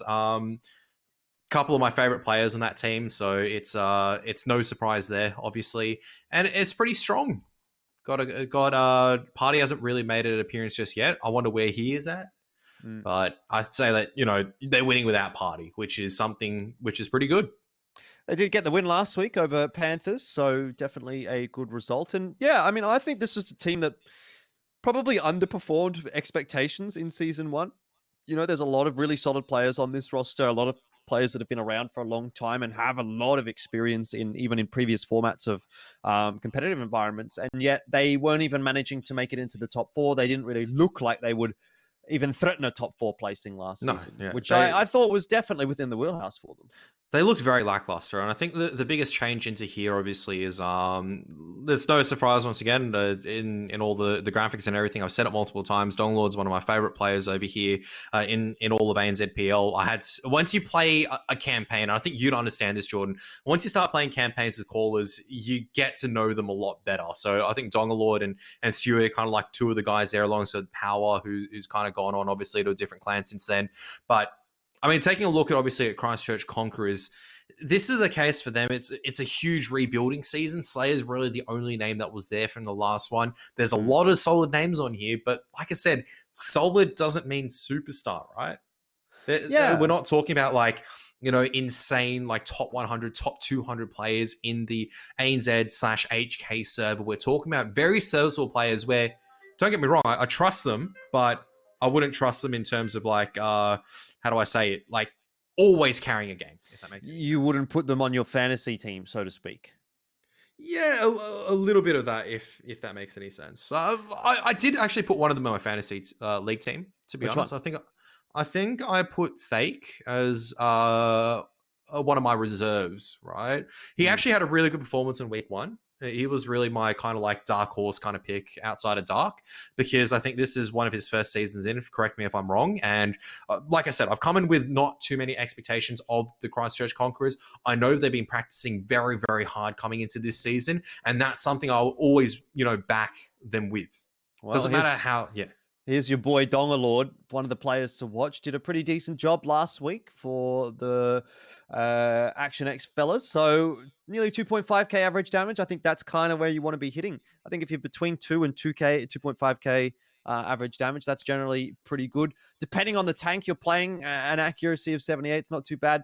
Pen value, probably want to be seeing that bumped up a little bit, but overall, not bad stats at all here for Dongalord coming through from week one. And you seem to have a lot to say about Dongalord, actually, Kev. So were you expecting to see good stuff from him this season? I was expecting to see better stuff from Adelaide Action X, because it's a case of individuals obviously can take a couple of games. You can have a good playing Ghost Town where you sidescope a couple of E100s on Himmelsdorf, for example, or you can do a Nana push, or you can catch your opponents off guard. But that all comes down to executes and strategies, right? So CJ and Dongalord do play together in the same clan. They have played together for quite a while, and that synergy cannot be underestimated when it comes to these 5-on-5 formats. You're always going to be coming up with new ideas and whatnot, and I think that's that's why it's good watching some of these teams that have reestablished these rosters, because they're not really set in their ways. They're always thinking about what can they change, what can they make to kind of take an advantage on a 5-on-5 format. Some of these maps are not established, like Ghost Town, so I'm glad to see Conquerors picking that up. I want to see how they go overall on that map. I did actually find a bit of a prop earlier, which kind of reminds me a bit of Dongalord and a bit of Sammy, which is this. It was inside my room, so there you go. I really thought you were going to pull something a bit different out there, Kev, when you said it reminded you of Dongalord. Oh, no, that's... Look, there many a good times had, but unfortunately, maybe not stream friendly, so to speak. No, maybe not. Maybe not. Well, on the topic of Ghost Town, I'm actually, like you, quite happy to see that one coming through for Conquerors again. It was a map that they played last week. They had some decent games against Matildas. And to be quite frank with you, Kev, I actually think Conquerors probably should have won that game against Matildas, but for a few relatively unfortunate situations. And so to be able to get the draw against Matildas, I thought was a pretty decent result for them. Could have been better. I'm hoping to see a good game from Conquerors here. It seems like general sentiment seems to be against them, but I'm putting a degree of faith in Conquerors, and we'll see how they go first on Himmelsdorf. We do get to Ghost Town. Maybe that's going to be the curveball that sort of upsets Action X a little bit. It'll be Conquerors who do start off on the attack, and they have an interesting setup to deal with, actually, from Action X on the defense here. 268v4. Don't mind that one. A bunch of super heavies there as well. Well, I suppose it depends what your definition of a super heavy is. But an E100, an IS4, a Super Conqueror. Definitely a heavy looking lineup from Action X, and obviously the 277 to round that out. Yeah, pretty much a trade in position. I think they looked at Conqueror's lineup and potentially thought this would have been actually a one flag push. They get the 277 into the hold down position at G3. The fact they don't spot anything over towards Nana, they should actually start rotating the E100 as Super Conk back over. I don't know, man. I think this is actually a perfect play coming out from Conquerors at this stage, because Action X don't have anything spotting towards the 2 flag to get the reset. Well, Conquerors are going to want to play a bit of a faster style than what Action X will be wanting to, so the key here early is good. The key here actually is not going to be the A4 position at this point in time. The fight is going to be determined who actually has control, probably around D5 and D7. Very important for Conquerors actually to put a couple of tanks over there to make sure they cut off the rotations, because otherwise you can apply cap pressure with 3 tanks, but they will be able to get the reset. So there you are, the 2 tanks now sitting on the corner there. Now, Action X realize it's a heal play. They need to start rotating. So this is how you need to rotate as Action X. You've got to get your fast tanks back to make sure you can actually contest the 2 flag, but you also need to make sure you control this D-line corridor, otherwise it's going to be all over. Wouldn't mind seeing a 3rd tank coming in from the Conquerors as well. Kane trying to get into position right now, trying to get a bit hold down, but he's going to bleed out a decent amount of HP before he gets there. Yeah, Goober copping the shots. Nice little bounce there coming through though. And this is the problem for Conquerors at the moment. You cannot actually hide from the E100 at this stage. He is going to pen most of his shots going hold down. And okay, so Kane's actually not hold down. What's going on over here? Is he? There you go. Well, whatever the case, Goober's finding a way to get those pens through, and it actually ends up kind of winning that trade, to be honest, Kev. So this is still a little bit of a dire situation for Action X. The resets do need to come through onto Callum as well. Let's remember that. Goober's been reset a few times. There's still 26 seconds left on this cap, but Callum has all the cap points. 50B still yet to get into the fight. Now Tuck and Camo are going to start to put some damage down, and quite frankly, start to receive some damage as well. Slayer gets absolutely booked. He's out of the fight. Tuck unable to fire just yet, and it's, I don't know, it's not looking so crash hot here for Conquerors now. No, and this is what I was talking about earlier. So Action X did the correct thing. They rotated and took this mid control, right? They took this D-line control. If you don't have this threat as the attackers, it doesn't matter if you've taken all this fantastic map control. They're trying to hide the 50Bs, but it's just they don't have any corridors where they can get surround crossfires. The 50Bs are great at getting the flank shots when they're trapped in an angle like this, when they're not getting shots, so they're not surrounding and isolating enemy tanks. This is where the problem begins. So it does look like Action X, honestly, fantastic retake, right? They did the retake perfectly. That's exactly what they needed to do, but Conquerors didn't really step up to the mark. They lost a lot of tanks for free there. That's going to be a very comprehensive victory, let's be real. Look at the HP there. Look at the tanks left alive. Outside of maybe, there's 7 or 8 seconds left where there very easily could have been a reset, right? That didn't look close towards the end. No, certainly not. And to be honest, given the position that we were in at one point, I actually thought that was going to be much more difficult for Action X. So it's not a bad early setup from Conquerors. I mean, they had the right idea. They started to put a bit of pressure on. Some decent early trades as well. It wasn't like they just got completely wiped in that game until the mid stages. And all of a sudden, things just fall by the wayside. I mean, the 50Bs don't do nearly enough damage there, unfortunately. Yeah. I mean, pretty much no one did actually enough damage, That's to what be I mean. honest. I might But look. I might actually. Let me just quickly see if I can prep the strat sketch, because I think this is actually very important to talk about, because you'll see a lot of this is something that you can apply actually in clan wars and kind of like different formats as well, even in a lot of battles, and it does revolve around like that 2 flag. I've always thought, why don't you just hit pressure on the 2 flag? It's actually very important you get certain tanks there. So let me just quickly get it set up. You can talk about obviously the damage stats as I get it set up. Oh, it's already up. Okay. It's already up. Cool. I only have one monitor, so it's obviously a bit hard. So obviously you had the two 113 cells contesting the cap pressure over here. They managed to bleed out the E100 from this position quite well. But the problem from this point onwards is normally you see teams actually spread out a few tanks over here, and there wasn't. Right? And this is innately the problem that actually was from Conqueror's attack. I feel like they needed to take these corridors. Here's the reason why. Because if you're controlling these corridors, these tanks are so much safer. I know I'm picking in a bit of a weird color, but these 113s only have to worry about tanks frontally from here. You can draw maybe one of these tanks to actually support down this lane as well. You can come back over here and support it. The problem is with sitting all your tanks over here was, as what we saw, the 50Bs tucked into the corner, the Super Conk up here. I'm sorry I haven't had time really to type out the names over here. Once these tanks get to these positions over here, there is absolutely nothing you can do as the 50Bs. These 50Bs are almost useless. I'll be real. And you can see that in the damage charts. I'm sorry to say, I did come off the spiel of, I like seeing what teams are doing. Obviously, these were designed to maybe punish anyone that was committing over onto this corner. But there's no ability to flank. You're either pushing into the majority of the force over here, or you're going to get collapsed upon and set into a crossfire, which is exactly what happened. You eventually had 2 tanks push up through here. You had another one push up through here after clearing out this entire corridor. He just kind of trundled it along, moved all the way up towards here, and that was it. What do you do at that stage as Conquerors? You're pretty much boxed into just the tiniest area. There is no way out. You can't go back up the hill. That's why Slayer had to push down. He got absolutely farmed by 3 tanks like this. These 50Bs, they don't know whether to push forward to here or they don't know where to go out because they haven't taken this map control. They needed to get control of this corridor a lot early on to force the fights, to force tanks to make mistakes onto this cap reset. It didn't happen. And at that point, it was all over. Well, it most definitely had the opportunity actually to take that map control early on in the piece. Because if you remember, it took Action X a long time to rotate across.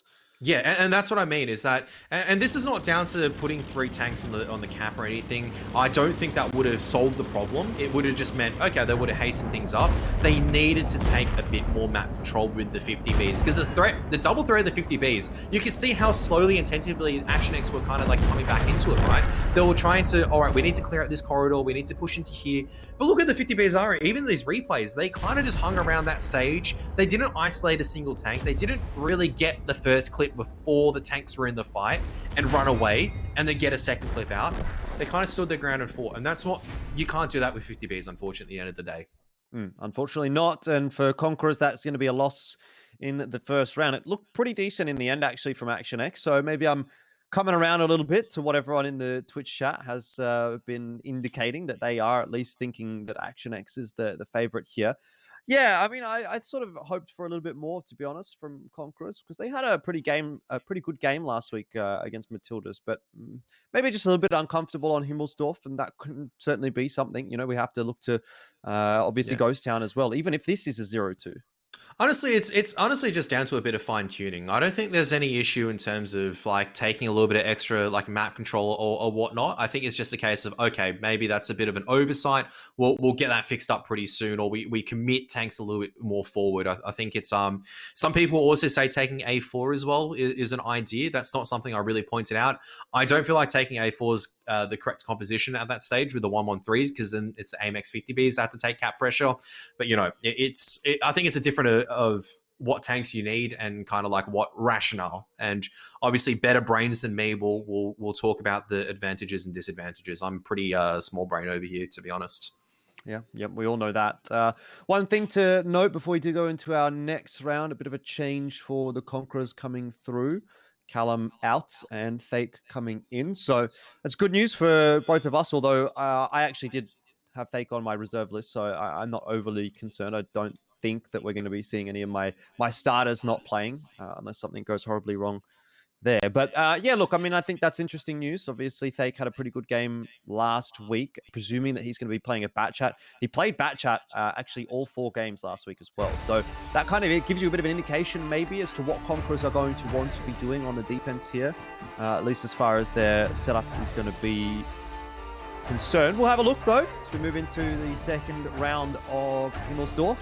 This time it will be Conquerors moving on to defense and Action X moving on to attack.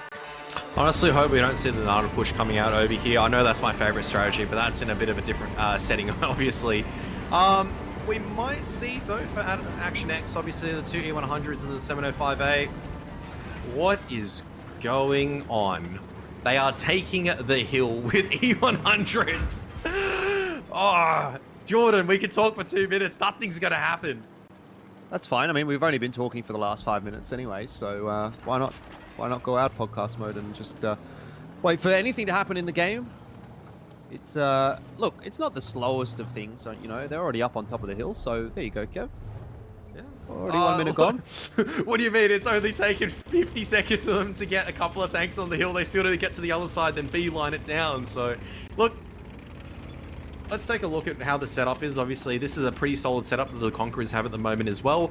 And this is going to be very dependent, obviously, on trying to make sure that they can actually take these fights well. This is going to come down to the same principles. Can the team actually take, you know, the C7 position, the D4 position, D5 position to make sure they mitigate some of these threats? Really cheeky setup from the Conquerors. I'm actually favoring them a little bit over here. It is a bit of a bait and switch setup. We see this quite often. E100 tucked away into the corner over there at A4. 705A also side scraping off that A7 position as well. You can also use the VK, but I think the VK72, which is the reward tank, is not allowed in this format. So, well, you said you were favouring Conquerors at the start of last round and they weren't able to convert. You've said the same thing here, so hopefully this time they can convert, Kev, and bring it back to a 1-1. Kane leading the charge and tanking all of the shells. No damage done. Yep. A100 is pretty good at this moment. And there you have it. So Adelaide Action X, they're trundling their 705 and E100 just to make sure they can spot what's going on. Obviously the AMX 50B just kind of providing overwatch from speed at this point in time. No cap pressure just yet, as Action X just going to be using their full time to kind of suss out what's going on, see exactly what the go is, but CJ might be in a bit of a rough surprise as the 705A right around the corner. Well, that 705A has actually been spotted. CJ doesn't seem overly concerned. He's just happy to sit there and wait and provide a bit of cover. I mean, Dongle Lord's going to be the one that needs to get reset, so CJ being in this position actually prevents Camo from doing a whole lot about that. And this is the difference, right? You can see the camp pressure right now. Okay, what do you need to do right now for Conquerors? All right, you need to retake the D-line corridor. Here's the problem. There's an AMX 50B spotting that. There is also an E100 spotting that. Okay, so we have to kind of like get really quickly with the 50B or the Bat Chat and try to overwhelm the 705A. That's not going to work. You try to push, you're going to get farmed by the Super Conk pretty much at this stage. As soon as Camo makes a move, he's going to get farmed. So this is a bit tricky. This is going to be hard for Conquerors, honestly, to kind of retake over here. Going to have to take it a bit nice, slow and steady. Well, they are taking it slow and steady at this point. Slayer in the E100 just trying to side scrape. Eugene this is the difference. Into a shot. Look at that. It's like an orange marker. He's trying to find the little side skirt, which still is a little bit weak on the E100. The other weak point that you can maybe get over here is you hit the rangefinder on the top of the head of the E100. But like I said, that's almost impossible from this distance. You have to hit a phenomenal shot or get lucky with RNG to kind of pen at this distance. And now taking a look, you can see they're starting to make a bit of a move. They're starting to make a rotation, but 30 seconds left. E100 and 50B, they're waiting for this rotation. There's a nice shot onto... Yeah, there's a reset, which is good. Don't know if Dongo Lord was... I think that might have been an HE shell by the looks of it. Yeah, I think so. I think it was from Camo, who's taken a bit of damage. It means presumably he's just peeked out to get that reset. CJ's fired a shot back into him. Yeah. And he's used the HE shell to get some damage through. That one, a bit unfortunate. Goes into the track of the E100, so a bit of free damage for Action X. And here's the thing, right? E100 will beat the reload of the 705A as well. So there it is. He's going to fire 2 shots and come back. And this AMX-50B and E100 still stuck at C5. They don't know where they want to go. Do they go back? Do they go forward? CJ, very happy to take this one-on-one fight against Camo at the moment, who's trying to side scrape away.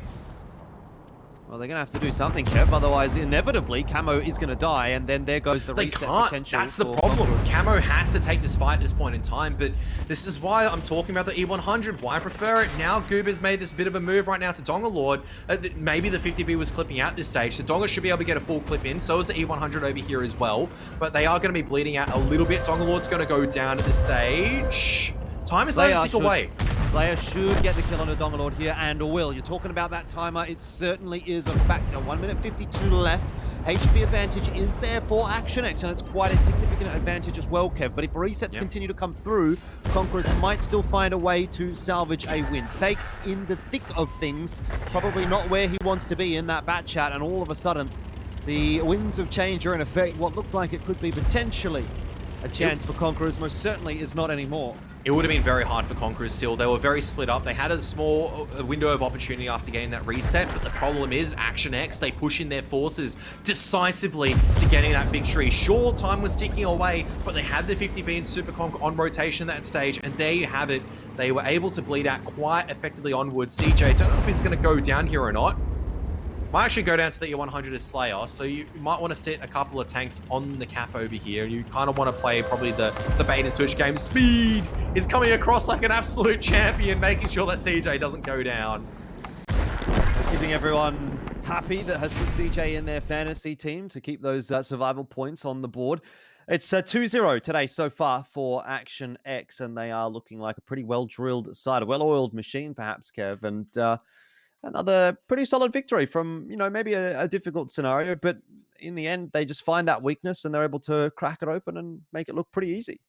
Yeah, I mean, it was just down to like how they're set up. They were waiting for those counter rotations. I thought Conquerors had a chance. They found that window of opportunity where they managed to push that AMX 50B and E100 in the back chat to get the resets. But the problem is they bled out too much at this stage. Just taking a quick look, obviously Slayer doing fantastic from that A4 position, but that's really it from the Conquerors. Look at that damage from CJ, really just in the lead, 4.2k, farming up Absolute Storm, E100's on top. And that's why, ladies and gentlemen, I'll always argue E100 over the mouse. It's got a great gun. It actually has really solid armor values as well. It can stay alive in the brawl. But like I said, people will always argue against it, and I respect that because you can make arguments for the mouse, you can make arguments for the E100. It is sometimes a bit harder to say. Do you think that game changes at all if they have one of the E100s in the position that Camo was in the 705 instead of the 705? A little bit, but at the same time, the E100 can't really get the gun working, I guess. And it's going to be another problem with how's the E100 going to get the reset onto Dongalord, right? You have to trust on the push to get the reset. And yeah, I mean, that's just a case of that. You could see Action X had a structure of what they wanted to do. They executed that to a T, and I'll never complain about a plan that goes ahead quite well. Yeah, can't complain about it at all. And so Conquerors are going to have to start to set their sights on Ghost Town, which is the newest map in the pool. So maybe there is something to be said for that one. Fake wasn't quite the fix-all button this time. Didn't manage to keep up with what he was able to do in week 1. 742 damage, although granted, probably a difficult game to be playing a bat chat in. I just need to see a little bit more from Conquerors come Ghost Town. But yeah, I mean, it's an interesting prospect, isn't it? The fact that we've got Ghost Town coming up after this, because it's a new map in the pool. I'm not sure, how much that's been getting scrimmed. I don't know if you've been keeping up with the scrims, Kev, but it's definitely a map that I think if you're the first mover, we talk about this in a lot of different esports titles. If you're the first mover to pick something up, it can actually be quite beneficial for you because maybe most teams haven't actually done a lot of work on Ghost Town just yet. Teams are starting to crack Ghost Town, I think, from like week 1 or week 2, where or before week 1 started, like the 1 or 2 weeks beforehand, when I was lucky enough, to watch a couple of scrims. Teams are actively starting to crack Ghost Town. It is too much of a map where you have to put a bit of work into it, and you're afforded the luxury of some of these other teams, right? Where you've kind of got some established strategies, you're pretty comfortable on some set maps, you're going to be very confident moving forward. it makes sense. Focus on the weak map, really get your team up to scratch right now. Take a couple of victories maybe over teams that haven't practiced or don't have the right setup at this stage for Ghost Town, and maybe for Conquerors, you can still try to get this 2-2 result, right?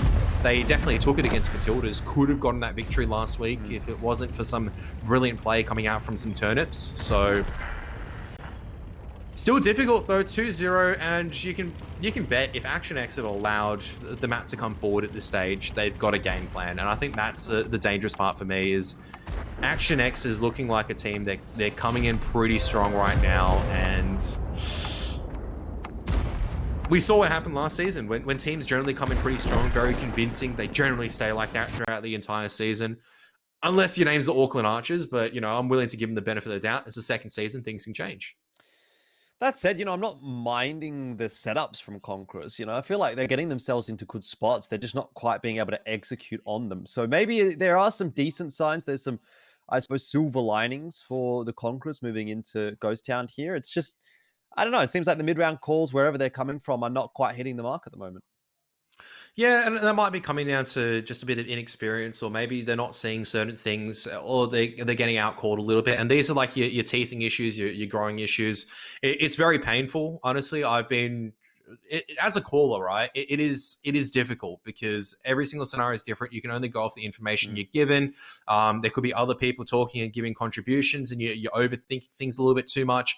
And the only way that you improve is you kind of just keep doing it. You improve and you get better from there. It's like JT wasn't a fantastic caller from day one, I would argue. He's definitely had to hone his craft over the time and kind of got into the stage where obviously is one of the better respected IGLs in World of Tanks. And so, and the same for so many others. They weren't good all of a sudden. It does take time. And just a reminder as well, that wasn't Conqueror's map choice, and they are rebuilding in this season. It takes time.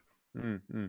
Indeed. Well, I mean, we are moving on to their map choice, so hopefully a bit of a turnaround here from Conquerors. If they can manage to get the 1-1, I mean, I guess the 2-2 in that instance, but the draw, more or less, is what I'm saying. They'd have a draw against Panthers. They'd have a draw against Action X. I mean, they still have a pretty difficult run toward the end of the season, right? I mean, you look at it in the grand scheme of things. Matlidas, it was actually. Matlidas and Action X are not teams that are at the top end of the scale just yet. So, look, I mean, it could be good for Conquerors, but they still have to think further ahead, and they still have to work on improving going into those later matches. But here we do move on to Ghost Town, where things start to look a bit interesting. I'm quite excited to see what we've got from Conquerors here, and indeed what Action X have got cooking up in the lab as well, because we're not really sure what to expect yet from Ghost Town. Yeah, absolutely. So looks like for Action X on the defense, a bit of a mix. And I was saying, actually, you're seeing a mix of super heavies like the IS-7. Okay, IS-7 is not a super heavy. E100 and a couple of faster mediums to kind of take the control of the extremities. And in this case, it's going to be Eugene and that CS63. So, well, on the side of Conquerors, though, no such thing as much flexibility outside of Thake with that bat chat. He was very effective in this last week. So let's see if we can bring that up once again. Another change as well, by the way, for Conquerors. Camo moves out, Callum comes in. So a couple of E100s, Conq 50B bat chat for the Conquerors. Okay, they take a lot of damage already getting onto the cap. That's pretty rough. But they have control. We saw this last week, right? So it looks like it is a bit of a game plan for them, but you're right. They've bled out a lot at this stage. IS-7 pretty decently hold down at this point in time. Where are the flank shots coming forward? Oh, the flank shots are coming in from the bat chat, the AMX 50B, but they're clip loaders at the end of the day. So Dongalord, though, definitely might be biting off a bit more than what he can chew, and Kane has not taken a single point of damage yet. Might actually have made a bit of a mistake there. He does roll around the corner. Thake's the only one actually with ammo loaded. Kuba looks like he's going to drop pretty damn quickly here. Thake trying his best to trade as much damage as possible, but he's going to have to just get the heck out. Is full HP, so chances are he might be able to escape the IS-7. these three tanks need to overpush onto Kane at the moment from Callum, Slayer, as well as Tuck, but they're actually just taking too much damage, I think, from a 50B at the back. Eugene just absolutely fanging it like a beast. Should be able to do a bit more damage. Stake on 28, still trying to run away. There it is. There's finally the overpush, but Dongalord has that clip ready, needs to clip out at least two of them, and he's got the assistance as well from Speed in the other 50B. Dongalord don't want to be bouncing these, need to find the side shots. Still has a couple more left to bleed out this E100 as well. There you have it. Callum just going to be lit on fire as well. Dongalord. Dongalord's toast at the moment. Yeah, run out of ammo. So is Speed. So at this point, I guess Callum has the opportunity maybe to farm up a little bit more damage than is warranted. But overall, really comfortable win this time for Action X. I think there was no questions about that one straight from the outset. Absolutely not. And looks like Speed just coming straight forward. Guns raised, as you do. Who's going to take it? It's going to be Dongalord that takes up the final kill. Adelaide Action X, it looks pretty convincing towards the end over there. They get the tanks in the fight, and I think that's the common theme at the moment. They really understand when they need to actually get the tanks into the fight and make the difference in terms of the numbers. And Kane was just there for so long, just staying alive. There just wasn't the overpush coming out, which was really surprising me. I thought for obviously Conquerors to have a chance, they had to push in a lot earlier. Yeah, a bit of a timing thing, it felt like, for Conquerors as well. I mean, Action X were perfectly set up for the push that Conquerors made, and they tried to do sort of similar to what they did against Matlidas last week. Get on that cap, force a bit of pressure out, but immediately you kind of see, well, when there's tanks in position to punish that, you get punished pretty damn hard.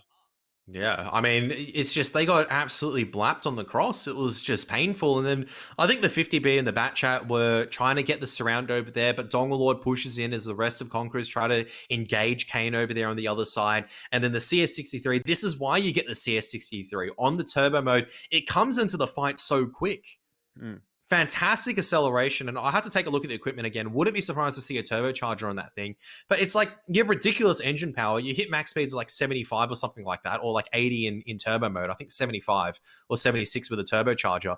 You're outrunning a Bat Chat. Well, we saw that even when Fake was trying to run away. He was getting caught by Eugene, although Eugene did try to go for, the style points by flipping over the stairs and doing whatever he tried to do.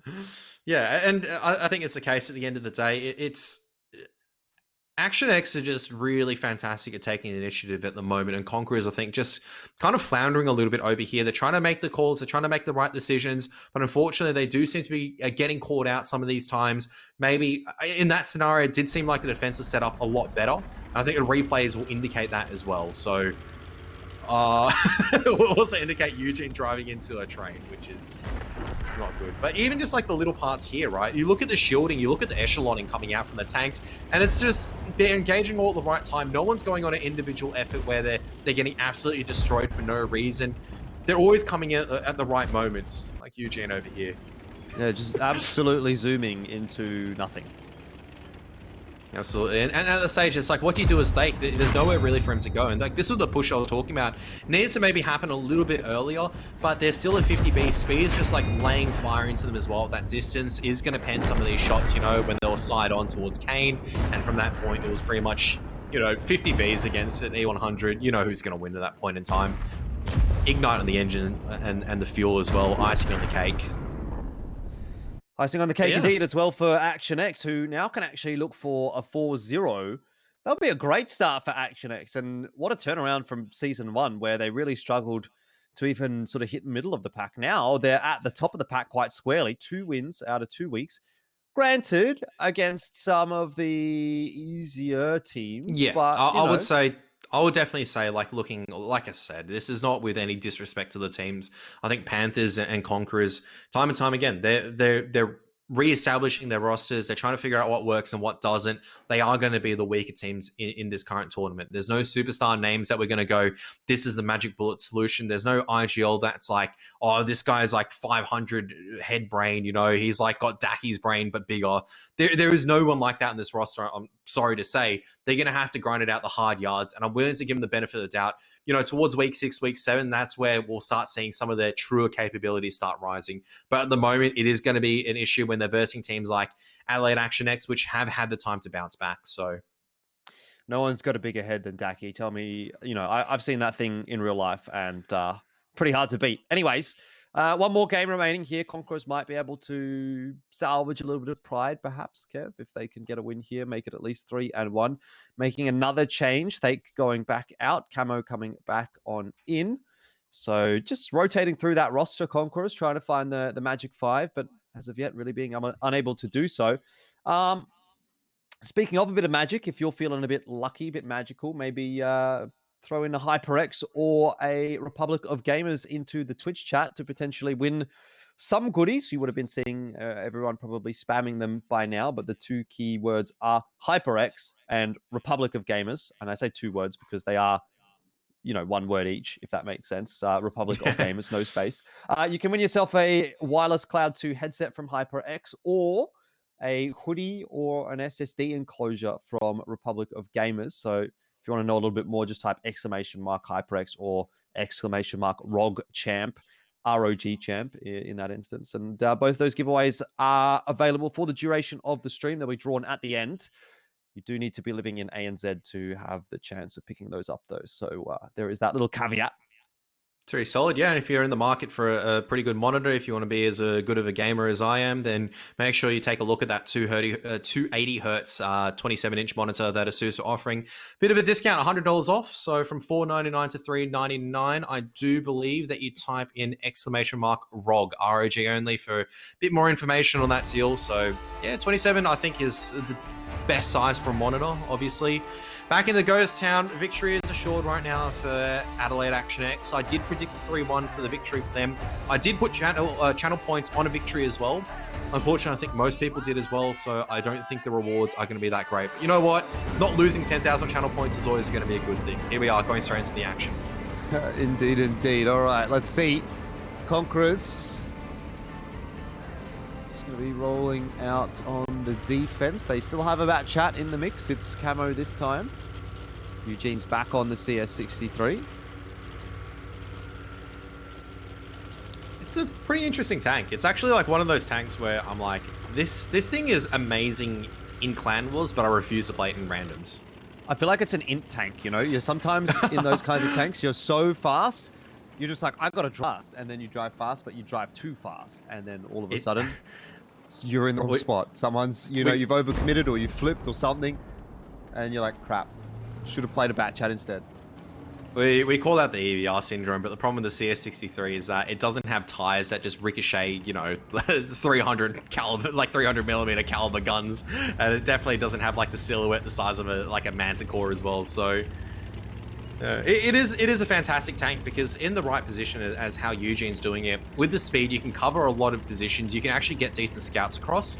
Very important that you get camouflage on the crew. Obviously the tanks being used right now have fully trained crews. Yep. So you've got camouflage, you've got that recon to really maximize your effectiveness of the CS63. But, if you're just the 3 or 4 skill crew as you probably have as you're grinding through the Polish tech tree, very important you have camo going on. So, and we're not talking about the player here, we're talking about the actual camouflage skill. That's a good, important point to clarify, Kev. I would like a camo as well. I mean, I think camo is a pretty decent player. Sounds like a pretty good bloke as well, but unfortunately, I don't think you want him as a skill. No offense, Camo. No, perhaps not. Well, Eugene is starting to push up a little bit, getting mighty close to Callum in the 113. 113's an interesting tank to actually have up there in F1. Would have expected it to probably be something more like a bat chat. Yeah. This is actually, okay, so this is actually a really good rotation, actually, from the man we were talking about earlier, because now there's a bit of an overmatch onto that CS63. So Eugene's been spotted out, and there's no real covering fire. The Batchat as well as the 113 will win this fight very convincingly. You can see Speed trying desperately to bring the 50B to try to cover the CS63. It's going to come down to a matter of timing in my mind at this stage. 277 as well from Donglord is going to make sure that pressure will be kept to a minimum as well. So a bit of a standoff right now between both parties. No side really wanting to engage just in case they make a fatal mistake. No huge mistake so far. CJ does cop a shot, but that's not the end of the world in an E100. Obviously a lot of HP to play with. I think that was into the cupola, into the rangefighter, if that's damaged the, obviously, the observation device. So Once again, one of those weak points that I like talking about.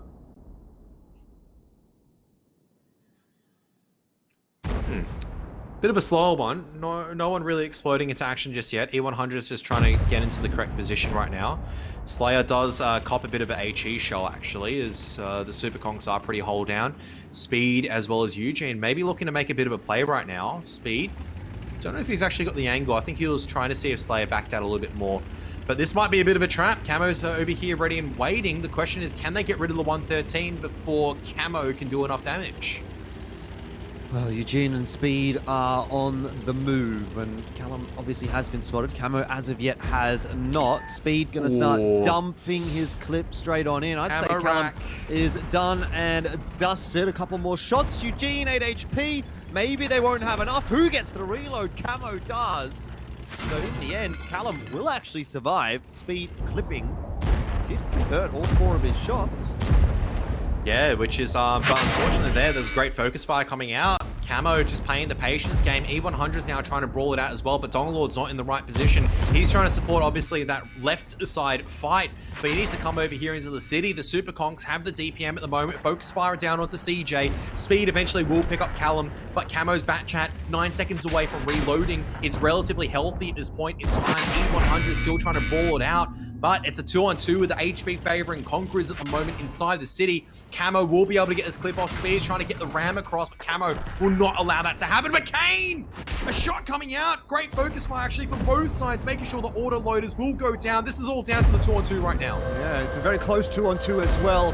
HP favoring Conquerors. They've got an E100 and a Super Conk up against an E100 and a 277. And Kev, I know which place I'd like to be in, and that is the Conquerors. Kane now in a 1-on-2, and well, you can't get out of this one alive unless Super Conquerors absolutely fumble this one. You'd have to drop the ball so hard. Absolutely not in this case over here. This is a nice from Conquerors to recover. I'm glad to know I've got my prediction correct for the 3-run. I think this is a lot more accurate. Conquerors definitely going to be that team that can take these victories. They're not slouches, but they are going to be caught off by surprise by some of these stronger teams, and it's just a learning lesson.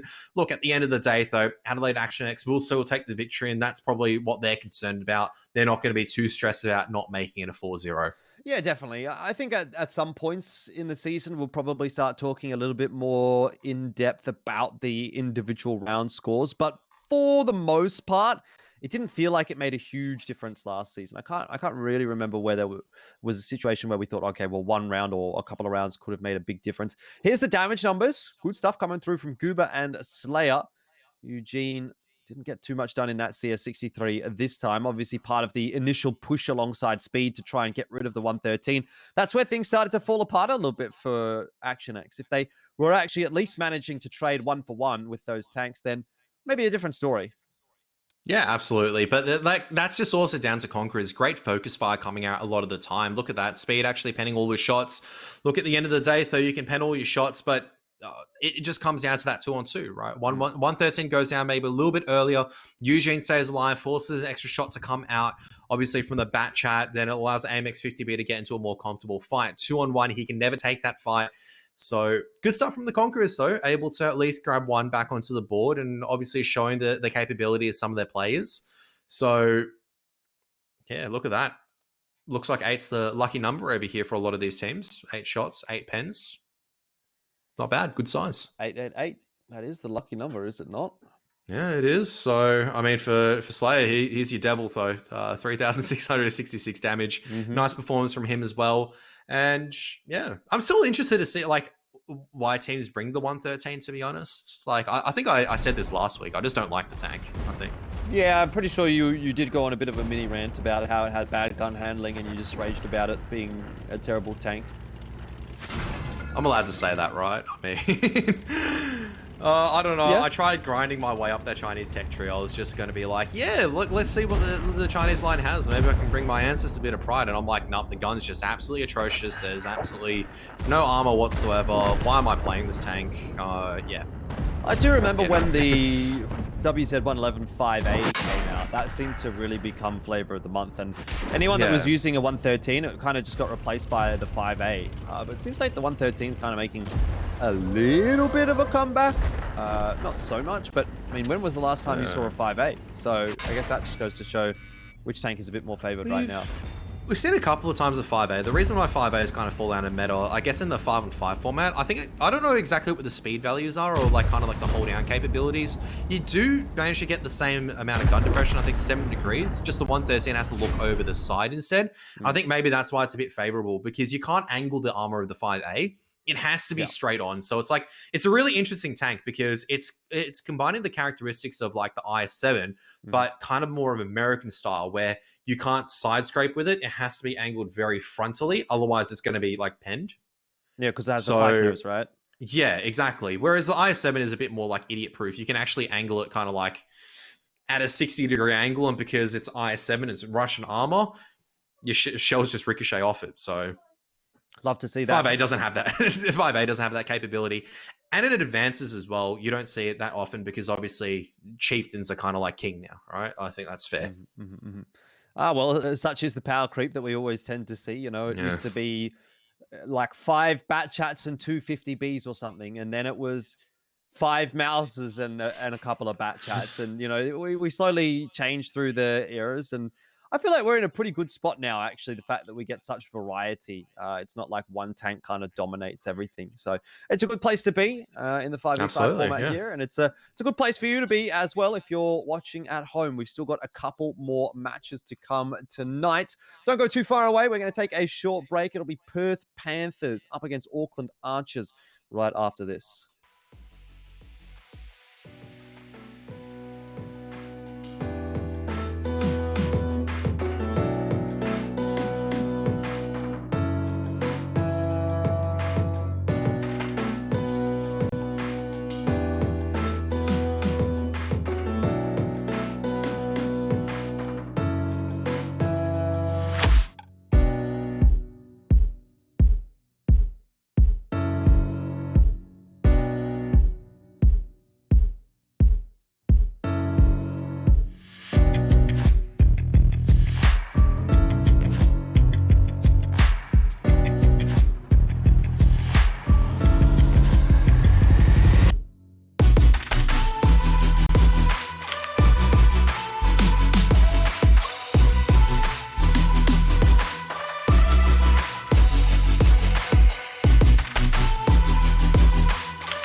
Rewind selector.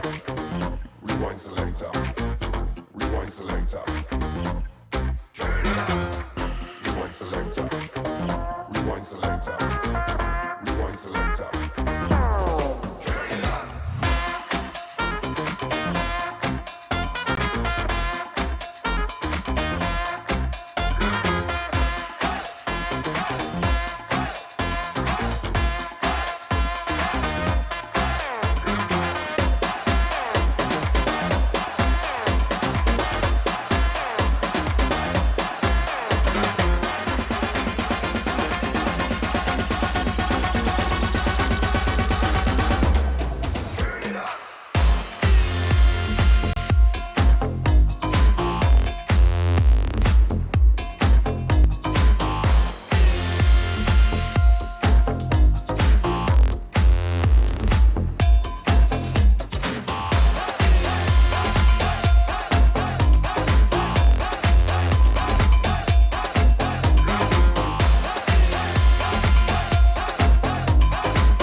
We are back and better than ever, Kev, especially me. Look, I'm in high definition for the first time tonight, which is fantastic.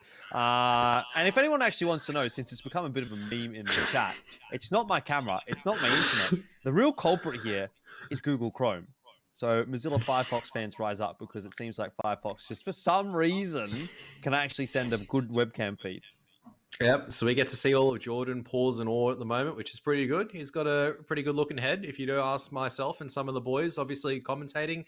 But look, back into the tanks actions. Obviously, we could be talking about Jordan's fashion sense all day and obviously learn a couple of things. But we might learn a little bit more from watching, obviously, Panthers up against Auckland Archers. Yeah, it's an interesting matchup, isn't it? Obviously, Panthers went down last week against the Action X.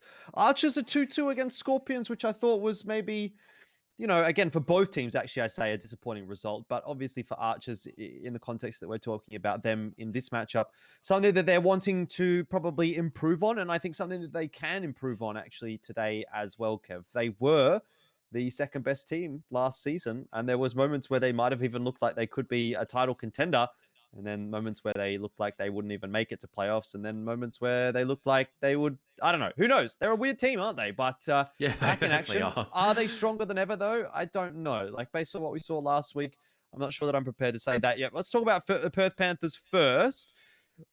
Few roster changes for them, a couple of big names coming through. I mean, it doesn't look like a terrible team on paper, to be honest. No, I mean, there's obviously got a couple of names that played there from the previous season for different teams as well, for the same team. So, but at the same time, right, it's like one of those rosters where I'm looking at it and going, yeah, there's some decent players on there, but it's not like there's no stars, so to speak, which is not a bad thing, mind you. I think some of the best teams don't have any outstanding stars. You're filled with 5 role players who understand what they need to do in obviously this 5-on-5 format. But I think the problem innately is that even to an extent, Perth Panthers were a very weird team previous season. Other ones you could make storylines for, for Auckland Archers, for example, an impressive start into a gradual decline into a heroic kind of semi-finals. Even for Auckland, talking about Auckland Archers, right? I mean, but you look at Perth Panthers, they were just so inconsistent during season 1. It took a defeat against Melbourne Matildas in the final week for them to kind of lose that finals chance, right? So the story for Perth Panthers, obviously I know right now we're meant to be looking at Auckland Archers. I think it's very similar teams, very inconsistent. They need to somehow bond together, try to find how can they be consistent right now to really take it against some of these top teams. Guess we'll find out, because today they are going to be going up against one of the quote-unquote top teams in Auckland Archers. Very, very strong roster on paper. You got some big names: Celestia, Return, Trax, Dell.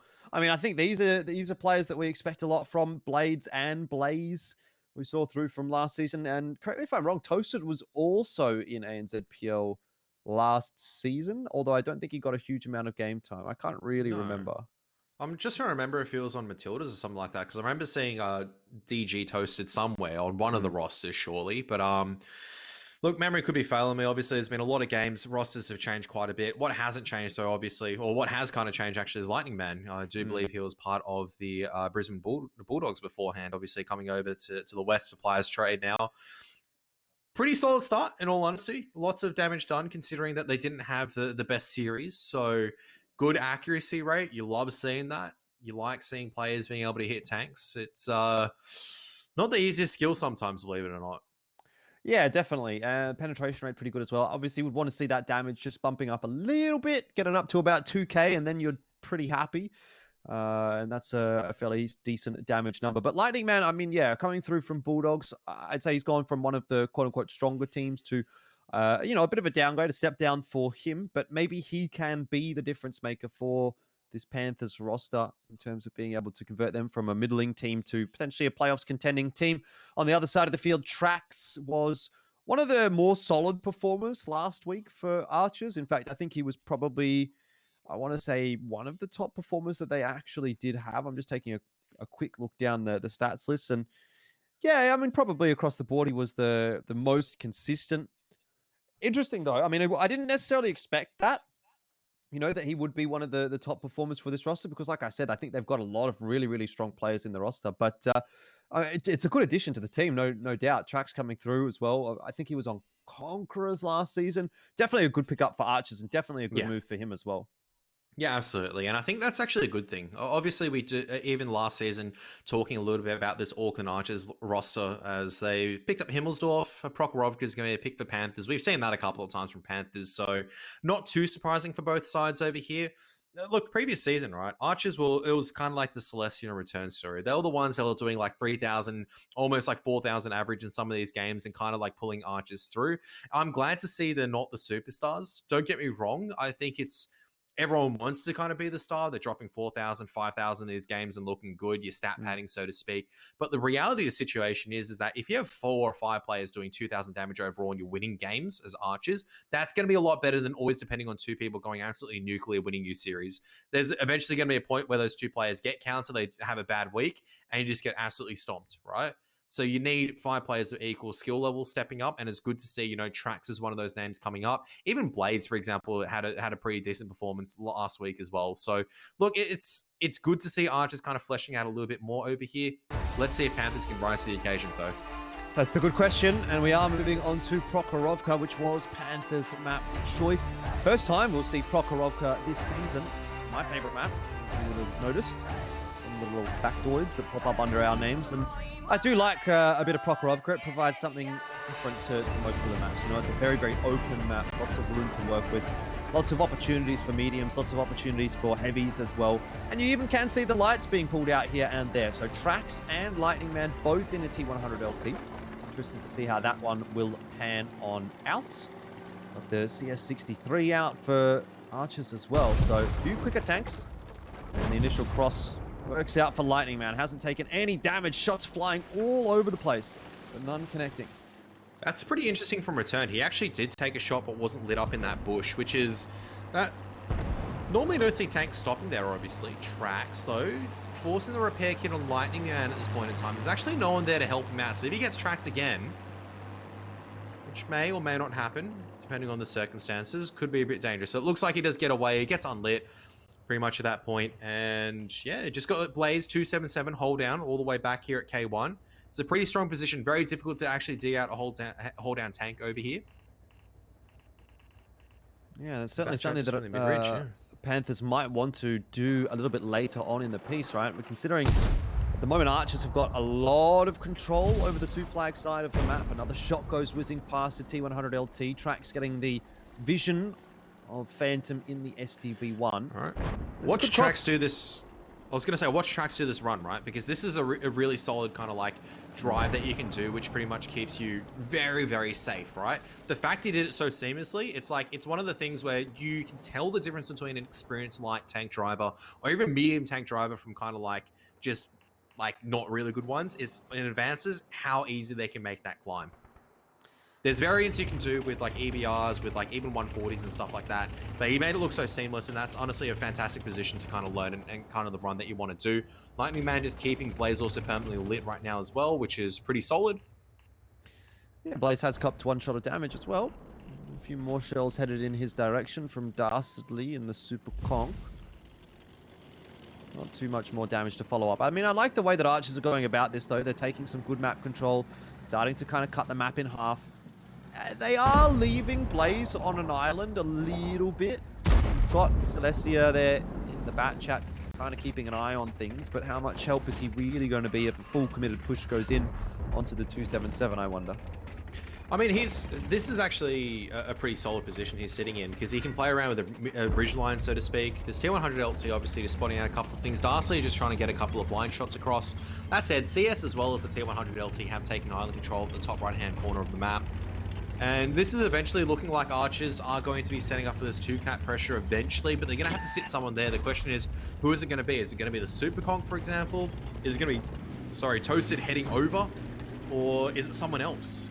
I think Return is very important for him to be still sitting on island. That's an extra DPM gun in the threat. You want to hide the CS63. Same thing for the T100 LT as well. I mean, more often than not, we do actually normally see it being the T100 LT that goes onto the flag. So I wouldn't be surprised to see Trax dumping off and putting himself on the flag. Archers are going to have to make their move shortly, though. 3.5 minutes. It's obviously half of the game ticking away. And they haven't really managed to achieve a whole lot yet. Not a huge amount of damage onto Panthers. They've got some map control. Even Trax takes a shot as he edges away from the island. So where is Archers going to go from here? Yeah, it could have been a blind shot as well. So they're actually just completely committing back up to the hill. Twit, that's an HE shell into that 277, probably coming out from that Super Conqueror and Toasted. Yeah, it does look like Hesh rounds are loaded in, so for both parties actually. So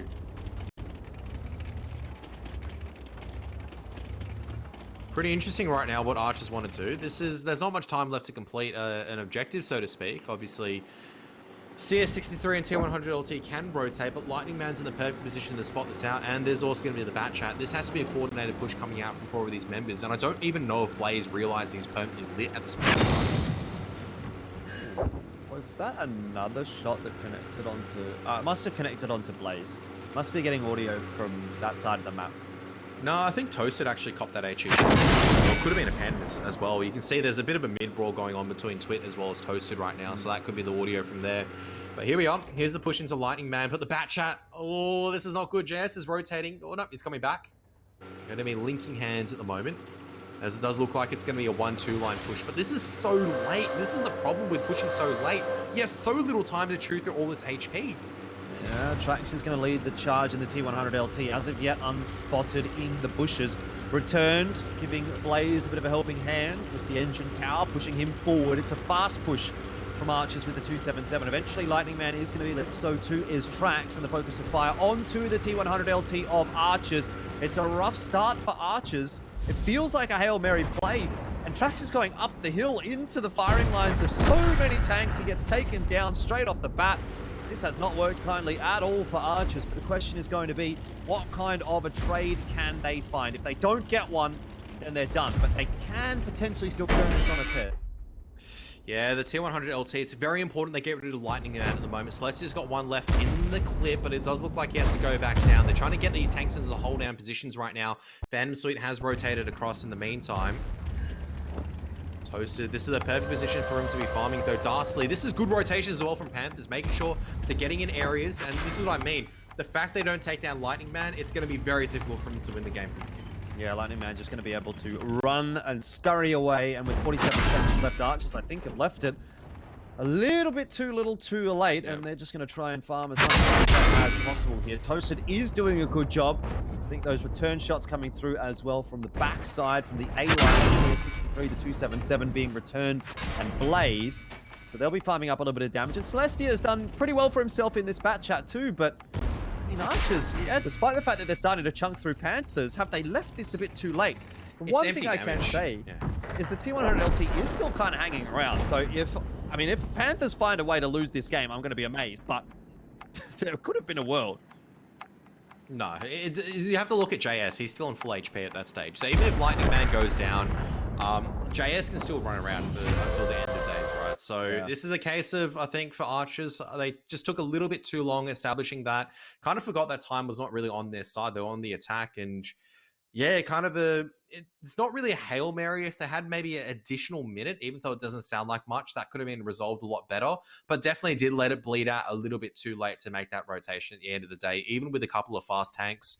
I like the idea. Obviously, trying to catch off the rotations and whatnot doesn't work perfectly as Trax does go down, but hey, nothing really works once you actually throw the plan into a live firing range. Yeah, I mean, it's a bit of a surprise, isn't it, right? Because I would have thought that they were set up nicely for a 2-flag push. They opt to go back over to the 1-flag side of the map, and didn't really work out too kindly for them. Lightning Man gets 1.1k spotting assist damage, 900 total damage, so that's not a bad shout in your light tank, and the rest of the damage numbers are pretty fine. I mean, Twit did get focused down pretty early on in the piece, so he was unfortunately not able to have much of an impact. But yeah, good farm through from Dastardly and the Super Conk. I think Prokhorovka in particular is one of those maps where the Super Conquerors do tend to have a bit of a farm session. You'll see that on the other side of the field, Toasted doing a reasonable amount as well. But it's the bat chat here that speaks the most. The 3.5k from Celestia.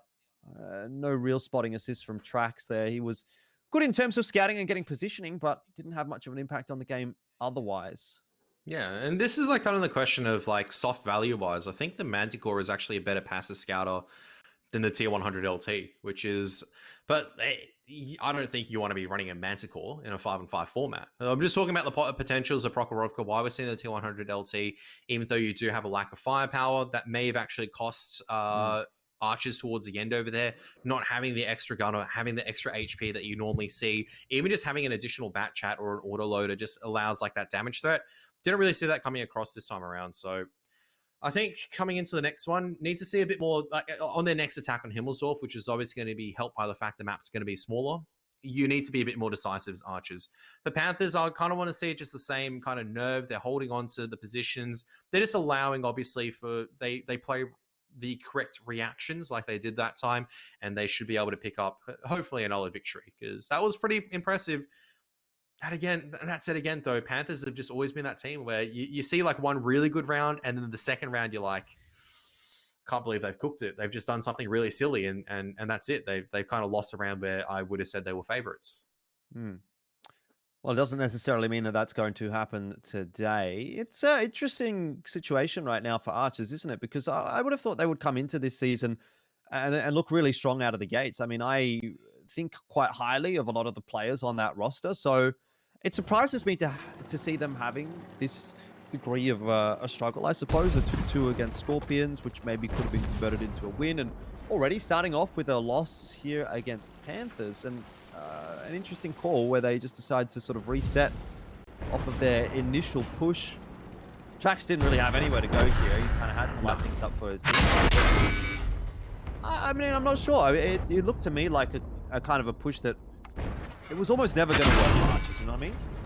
Yeah, if like I said, it always comes down to like if they had maybe an additional minute, they then could have placed pressure on that one cap, had a bit of time to clean out some of these low HP tanks, then it could have been a bit of a different story. But because there was no time left, they just had to fight it out. They probably looked at the time and went, well, there's no point putting cap pressure on at this stage. We have lost the battle. All JS needs to do is just kind of play the other side of the map, which is what he did.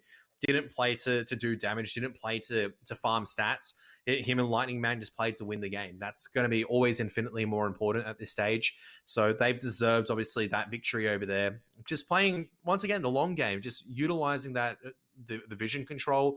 Lightning Man was spotting so much, pretty much. Like, he just sat there for 2 to 3 minutes, realized what was going on, and rotated out just at the right time. Went, all right, they have to make a move somewhere. I can pull back now. It doesn't matter if they come down the 1-2 line at this point in time. They can't cap the 1 flag. They haven't put pressure on the 2 flag, and therefore we can actually just chill out over here.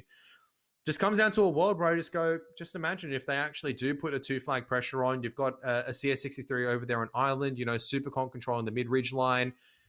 I reckon that would have been a very different story in my mind. All I'm going to say is I do disagree with you, though, Kev. Farming stats, very important this season. Fantasy League points on offer. Trax, I am not happy. I don't want to see Trax in a T100 LT anymore. I want to see him in these impact tanks. I want to see him farming the damage because he's in my roster. I've got Returned and Trax in my roster from this game. So this is a big one for me, Kev. All I'm going to say, if we're talking about fantasy a little bit, and you guys can obviously play as well, make sure you go to, I think it's fantasytanks.com. Yeah, so make sure you join up. Obviously, you can compete against some of the best and not some of the best as well. So to kind of measure just a virtual ego, I think is what we're comparing at the moment. Yep. And Jordan so far is definitely not winning, unfortunately. Well, I mean, yeah, look, I need to see a bit more from Trax and Returned. Fake and Knight didn't have great games either, but that's fine. They're on my reserve list. And we're coming back strong in that Matlidas and Sentinels game as well. That's all I'm going to say. I got some big names on those games. So hopefully things are going to turn around for me. And I guess for Archers as well. Hasn't started so well on Prokhorovka, but they will move on to defense. And that will potentially provide a little bit more comfort for them. Trax in the T100 LT again. Oh, yeah, I was going to say, he did play a lot of the T100 LT. Definitely a role player for the team. So, yeah. Let's see if he does a little bit better this time around, if Lightning Man gets the better mark, so to speak. Panthers on the attack are going to be aiming to opt for the right side of the railway line. Track's actually doing a pretty decently deep run, spots out Dastardly, and he's just might be looking to push the 1-2 line maybe to get a bit more control. In theory, it should be a little bit easier on the light tank player on the defense than on the attack. They're not quite as required to be active. Celestia in the magic pushes. Although they're not quite as OP anymore as they used to be. No. I think the magic bush definitely is going to be over at H1 or G1. I think there's like a tree you can knock down with an HE shell, and that's a fantastic little position to play from. A little bit overrated now, though, because everyone knows about it. You can blind fire into it. It's pretty easy to get like 500, 1000 damage just blind firing a couple of times. So, pretty normal setup, honestly, from the Super Conquerors. They're just sitting over at mid, just having your usual stare down competition. Oh, I'm going to fire an HE shell into you. No, I'm going to fire an HE shell into you. Okay. Is that how you sound when you're playing advances? Depends a lot more. There's probably there is occasionally advances like, so I'm calling for this push. Why aren't you guys pushing kind of tone? Like disappointed, if that makes any sense. That makes sense, Kev. That makes sense. Yeah. All right, so pretty similar openers, honestly, from both parties, where you've got your light tanks kind of taking on the attack the island, and obviously then the light tank then taking the 1-2 line. But this time around, the back chat's actually committing as well, alongside with Trax on the defense. They really want to clear out this position. At the same time, the Super Kong has bled out a lot on the cross. That is definitely going to be indicating, hang on a second, he's come across. That is going to be a 2-flag attack. And it's also prompting a bit of a move from Archers, fully taking control of the western side of the railroad. T100 LT leading the charge. It's Trax once again, followed up by Celestia. They've taken that entire side of the map. Now Blaze is getting in there. Bit of damage onto Dastardly. The problem here, though, is that there's going to be a couple of bat chats coming in soon, which is always going to be the issue. It doesn't matter if there's cap pressure at this stage. Let's see how Toasted does over here, though. Obviously wants to try to get the reset. JS on the island, making sure that some of the flank pressure is going to be contained, but Trax might just be committing here with the over the hill with one of the bat chats. Will be spotted making that shot for sure, surely. There you are. Yeah, he does get lit. But look, another bit of free damage there for Trax. He's already starting to farm things up, so maybe I will rescind my statement. Trax in T100 LT equals OP. Let's see how this one pans out. There's resets across the board for Archers. They're not feeling too concerned at all just yet. And Panthers are bleeding a lot of HP.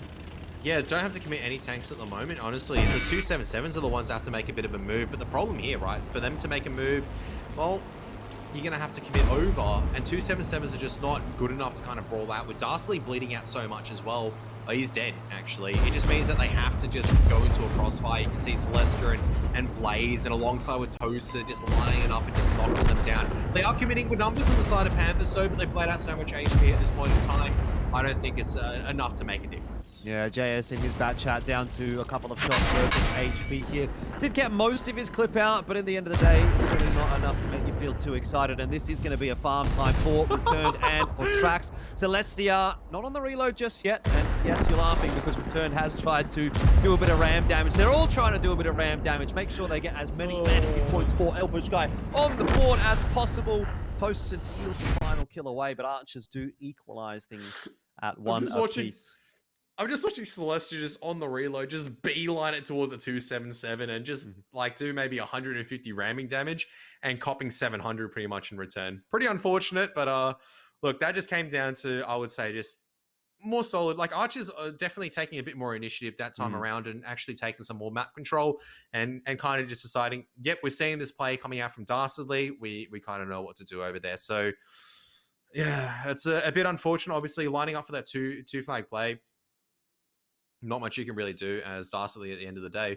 Why as soon as I pick the return for my fantasy team, Celestia decides to farm? I'm not happy with Celestia's conduct here, mate. Yeah, not acceptable at all. We'll get there in a second. Rough game, though, if you are on this side of the coin, obviously, for Panthers. Really, the only one standing out there is Phantom in the 277 doing 2.7. Dastardly didn't get an opportunity to even put a point of damage in. Did cause some team damage, but overall not too shabby. Returned, 1.6, probably not quite enough in the bat chat to make me get too excited. I thought Trax in the T100 LT was pretty good, though. 1.9k damage, and he had about 600 assists as well, so that's not too shabby. But Celestia definitely is the one that's stepping up today for Archers, has farmed in the last couple of games. So if you've got Celestia in the fantasy team, be pretty happy. Yeah, absolutely. Unfortunately, Celestia, first week kind of burnt me a little bit. So he's in this sort of going, no, I'm not going to perform well, guys. Trust me. And he does this. Just farms up against Panthers to make it a 1-1. That was kind of my thought process as well for return. I was like, ooh, do I take him out? Do I keep him in? I actually had, for the majority of this week, return not in my 5. I had another player in, but then I was like, I'm going to feel so bad if he just turns around in week 2 and just starts farming up 3k damage like season 1. So I'll keep him in for another week and see how we go. So far, it's not been terrible, but it's not been amazing. So that's okay. We'll see what kind of big games we get out of our second map here from Archers, if indeed we get some big games. That one was quite the comprehensive victory, though. Like, let's be honest, that one didn't really look close, and it was a bit more in line with my expectations for this series. They just came down to pretty much bleed and map control. Like I said, as soon as you lose the Super Conk in that position, I've played that position before many times of the Super Conk where Dastardly was. It's not good. It does get bled out too much from all these different angles. You can't really fire it back effectively onto Blaze. It was really down to JS to maybe contain Blaze from that hill position. But the problem is they've already lost hill. The T100 LT in the bat chat from behind, tracks as well as return. You can't do anything as JS. They do the right call over here, but at this point in time, Panthers have bled out too much, and really good focus fire as well coming out from Archers as well. Just down to the fundamentals. They're able to focus on low HP tanks. They're able to do the right thing over here, and obviously deserve kind of like making at least Prokhorovka a drawed game over here. Nothing too fantastic in terms of strategies. Pretty simple stuff, in all honesty, but it's good to see that both teams on their defense are getting the scouting runs down correct, getting the rotations down correct, and just ultimately playing a pretty solid game on defense. Yeah, pretty good adaptation, I thought, from Archers as well. They get the info pretty early on. They are able to make the move pretty quickly after getting that info, and that's always good to see, which was, I thought, a little bit of an issue for them in the first round, where they just seemed like they weren't too sure exactly what they needed to do, and then left it a bit too late. And even if they did make the right call in the end, it was unfortunately too late to really do anything about it. So thinking about how things are going to go, obviously, on the second map, hopefully another pretty close one, right? We've got a 1-1 already. So chances are this could be a close series. Yeah, it still could be a victory for either side at the moment. Obviously, Himmelsdorf is one of those maps where you can see teams actually take it 2-0. So yeah, I'm pretty keen. Once again, going back to my forte of heavies and super heavies as opposed to mediums. Definitely know some of these weak spots of the heavies a little bit more better than some of these mediums sometimes. So heavy tanks always fun. Some people prefer, that's the weird thing. Sometimes you do have teams which are just going to be a little bit more oriented towards heavy tanks, and some that are a little bit more oriented towards medium tanks based on players' comfort. So I'm not so sure what it looks like really for Archers. I feel like they've got some pretty good bat chat players. They've got some pretty decent medium players. The flexibility on towards heavies perhaps is still there as well, I want to say. I know that Trax actually played a fairly decent amount of heavies last week. If I'm just taking a look back at the tanks that he played. He was on the 277, the 705, did play a couple of games of the CS63. So, look, obviously he's going to be swapping off of the T100 LT for Himmelsdorf. So, be interesting to see how he goes here on a different kind of tank. Yeah, hoping to see like the 705As come out. Like it was kind of like thankfully, Mr. Vondel was able to kind of help out behind the scenes and get myself a bit of a test account so I could play around with some of the tanks I don't own just yet on the way to kind of grinding. And the 705A is one I've always kind of thought about. The only determinant at the moment is ISM stock turret.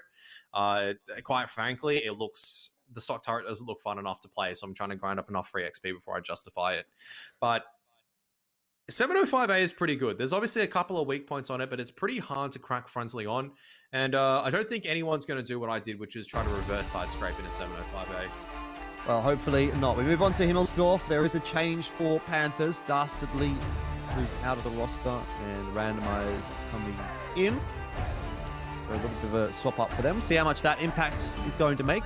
All eyes on Randomized for this one. I think a randomizer is going to go in the E100 because if I remember correctly, he's a bit of a super heavy player. So there it is. He's into the E100 alongside with Phantom Sweep. Not a bad lineup for Panthers. I like it. A couple of autoloaders, a bit of HP, some speed on 277s and the 50Bs. Meanwhile, for the Archers, similarly, this is a very stock standard E100s down Nana. Batchat kind of playing the wing position, and the AMX 50B is going to be playing in that buddy system. Yeah, up on the hill as well. You like to see Early hill control for Archers on the attack here. That does give them a lot of options. 50Bs can get off the hill really quickly. So definitely gives them multiple avenues of attack here. Archers already some damage goes through onto Twit. Might have been just the one shot there from Returned. He is clipping. That's came from him. Pretty important because just having that shot alone means that the 277 and 50Bs don't actually have shots on the cross for the E100s. Actually creates a bit of pressure where they have a bit of a think about, hang on a moment, is Return by himself? They're not going to kind of turn back. You can see Return just fired a single shot, instantly went on the reload. He was not interested in re-peeking that angle. So E100s, very important they actually trundle up Nana without taking too much damage. Sometimes you take that, in a bat chat. 390 damage and 30-second reload. It's pretty good. Get some early information. You sold a hell of a lot of information as well. Just seeing a bat chat there makes you think as Panthers, hang on a second, is this actually going to be a bit of a janky one flag push with these E100s? Like, surely no one's going to push the one flag with the E100s. That's why they're sitting the 50B in the bat chat so far behind. They're actually starting to make a bit of a run with Lightning Man. This is a very, very sneaky push, though, from Archers. Look at their E100s. They've almost got the entire way up Banana. Yeah. Have they not been spotted at all? I think one of them may have been spotted, but it's like a very, like, how do I say it? Not like an influential spot. It would have been back at maybe F7 as opposed to like D8, D7 where they're so far ahead at the moment. So it looks like Archer's just looking for a bit of a response right now, seeing where Panthers maybe try to go for a bit of a counterplay. APCR loaded actually for Return here as well, as opposed to the hit shells. The distance traveled, yeah, you kind of want that shell velocity at the moment. So Return does spot out Lightning Man at this stage, who actually is running Hardening on the bat chat. Very interesting. Wants to take the bat chat 1v1? Yeah, potentially so, but I mean, it is down to the case. Sometimes it's like, yeah, Hardening's good on a lot of these heavy tanks, so you have more HP to play with and whatnot. But on a bat chat where you actually do need some gun handling characteristics and everything, it's a bit of a, it's a bit of a 50-50. I think it does come down to play styles, what you do want to achieve. Extra HP is always great, but if your gun handling, as you know with the bat chat, isn't that great, does it really matter if you're missing 3 of your shots and then it's like, well, could have had a vert stab instead, could have had maybe vents, that would have helped. I think maybe you can get away with it on a map like Himmelsdorf where a lot of the engagements are tending to be a little bit closer, so you might not need to be firing from such a long range. E100s, though, are getting onto the cap now for Archers, and it's prompted a bit of a rotation off for Return. Well, I mean, that's a good question, because they kind of are, they're kind of not. Waiting maybe for the rotations to come through. Looks like now they'll at least commit to 1 on cap. I'd like to see one of the other E100s actually come back a little bit more towards the D line and kind of spot it out a little bit more. Returned, obviously, just making sure there's no kind of flank pressure. He's playing a very, very late lurk, pretty much. He's just trying to see, all right, maybe I can pick off one of these guys coming really late in. Maybe one of the tanks pushing forward. I get a couple of shots in. I run away. Haha, that's pretty cool. Cap pressure is going to begin. 50B is going to cross as well to set up the crossfire potential right now. Well, they're all going to try and retake from the same angle at this stage. I don't know what to think about this for Panthers. Here we go. They're going to have to do something, aren't they? Trax just side-scraping on the corner. Toasted. Oof. He peeked out a little bit too far and got punished for it. Certainly not the end of the world just yet, but this could be some pretty impactful damage. Blaze is waiting in the 50B. Pops his shot back in his direction, but a little damage so far from him. Archers certainly are chunking through a bit of HP on the Panthers side. 1 shot left for Blaze. Gets that into the side of Phantom. Now it's onto the E100 Brawl, and Trax being the focus is lower on HP. Toasted probably needs to walk in there and try to focus on that fire on him. What happened? Trax down early. Comes down to Return making some of these plays in the bat chat at the moment. He's come into the fight, but he's not going to be able to pen a lot of these shots. You can see just trying to get the lower play of the E100s at this stage is going to be very, very difficult at this point in time. Time is slowly starting to tick away as well. Return trying to do his best to help out, but he's going to have to go on the reload afterwards and run away. The 50Bs as well going to be collapsed upon. As JS has got plenty enough at this stage. It should look like they hold at this point in time. Yeah, Celestia not able to pen that final shot through onto the E100 either. It really is going to come down to pretty much just Returned to try and clutch this one out. Luckily, he's on full HP. So the outplay potential, I mean, it's not It's definitely not going to be easy for return, but it is there. It's possible. I don't think he can get through 3,000 though. That's the whole thing. The clip can, yeah, it might be able to kill Lightning Man, but all the 50B and the Bat Chat need to do is kind of stay together. E100 randomized just needs to tuck himself in the corner and just kind of have a bit of a blanket, have a bit of a warm night in, and he's done enough. He's done his job already, honestly. Fantastic round from randomized. Yeah, I didn't really look at the timer when I said that, and Yeah. I have to agree with you, Kev. I just don't think this is going to be possible for Returned anymore. I'm hoping that he's going to be able to farm up a bit of damage for me. See how much he can Always get out of this hopeful with final the damage, two. aren't you? So, that's not good when you fling one straight into the tracks. And we're not talking about the player, of course. There you have it. He's going to go down eventually to JS. It's not Lightning Man that picks up the kill. So Panthers at least securing that 2-1 at the moment. It's pretty good. They've secured at least the draw. Real chance to win right now in the attack of Himmelsdorf. Might have underestimated Panthers and perhaps overestimated Archers a little bit this season. I don't know what, it's just a weird sense I'm getting from Archers where I look at the roster, I think this should be a really good roster, but the results don't seem to be getting converted. Yeah, I think it does come down to potentially like some of the individual players as well. I mean, it's really greedy running a 3 auto loader, like a 3 auto reloader lineup as well. Because you don't pen your shots or you bounce a couple on these L100s, that's it. The 277 has a lot more reliability at brawling. Like I said, fantastic game for randomized, 4,000 damage. Even though he only pens about 8 there, it's a couple of nice high rolls, especially on that tank. It's pretty easy. Your gun handling is quite solid. You know, JS making sure that the autoloader works pretty well over there. I feel like it's like watching the game. It's kind of making the same mistake Conquerors did, not having enough map control. They push into the wrong position at the wrong time for the Archers, and pretty much from that point onwards, there's no way that you can really brawl it out. You haven't really done enough damage with the AMX or isolated targets with your auto reloaders to justify the burst. You're trying to fight a sustained battle in the last 2 minutes. That's never going to work out with 50Bs and Bat Chats when you're trying to go through E100s. So yeah, I mean, it's like one of those unfortunate circumstances. It does come down to a little bit of brawling, a little bit of tank selection. At the end of the day, it just works out a little bit better for Panthers, and they're rewarded with a victory. Yeah, they are. Can they make it actually a series victory, though? That's what I'm waiting to see. Back to some of these replays here. And I mean, I think some of that early damage that Toasted, for example, bled for Archers might have actually ended up being pretty impactful when you consider how close some of these engagements get. I mean, Panthers have a few tanks that are very low HP at this stage of the game. And I don't know, maybe if Toasted gets 1 more shot, 2 more shots out here, it could be a different story. But it's one of those things that it's easy to look at in hindsight and say, oh, this, that, whatever. Yeah, and for me as well, it's like returned. It was maybe about 3 seconds away from being in the right position to actually do a full clip of damage, like a little bit earlier, getting off the reload and getting back into the fight, or actually just being pretty much inefficient in that fight because you're trying to pen E100s frontally. Doesn't happen in the lower plate very easily. Even like the E100s, so angling like 45 degrees, kind of like that. It's very, very difficult to actually go through the lower plate now. Whereas before, it's like insta-pen. This is pretty easy. Sometimes it's a bit plates, difficult to even hit the lower plate if that's what you're aiming at in a Bat Chat. So, you know, it's one of those things as well that sort of just can happen. I'm bringing this up because we've obviously got a little bit of time, right? But this is kind of where the Bat Chat does fall down a little bit sometimes. So I'm just going to obviously try to find the E100 model. Give me a quick second over here. I don't know. What's your favorite heavy tank?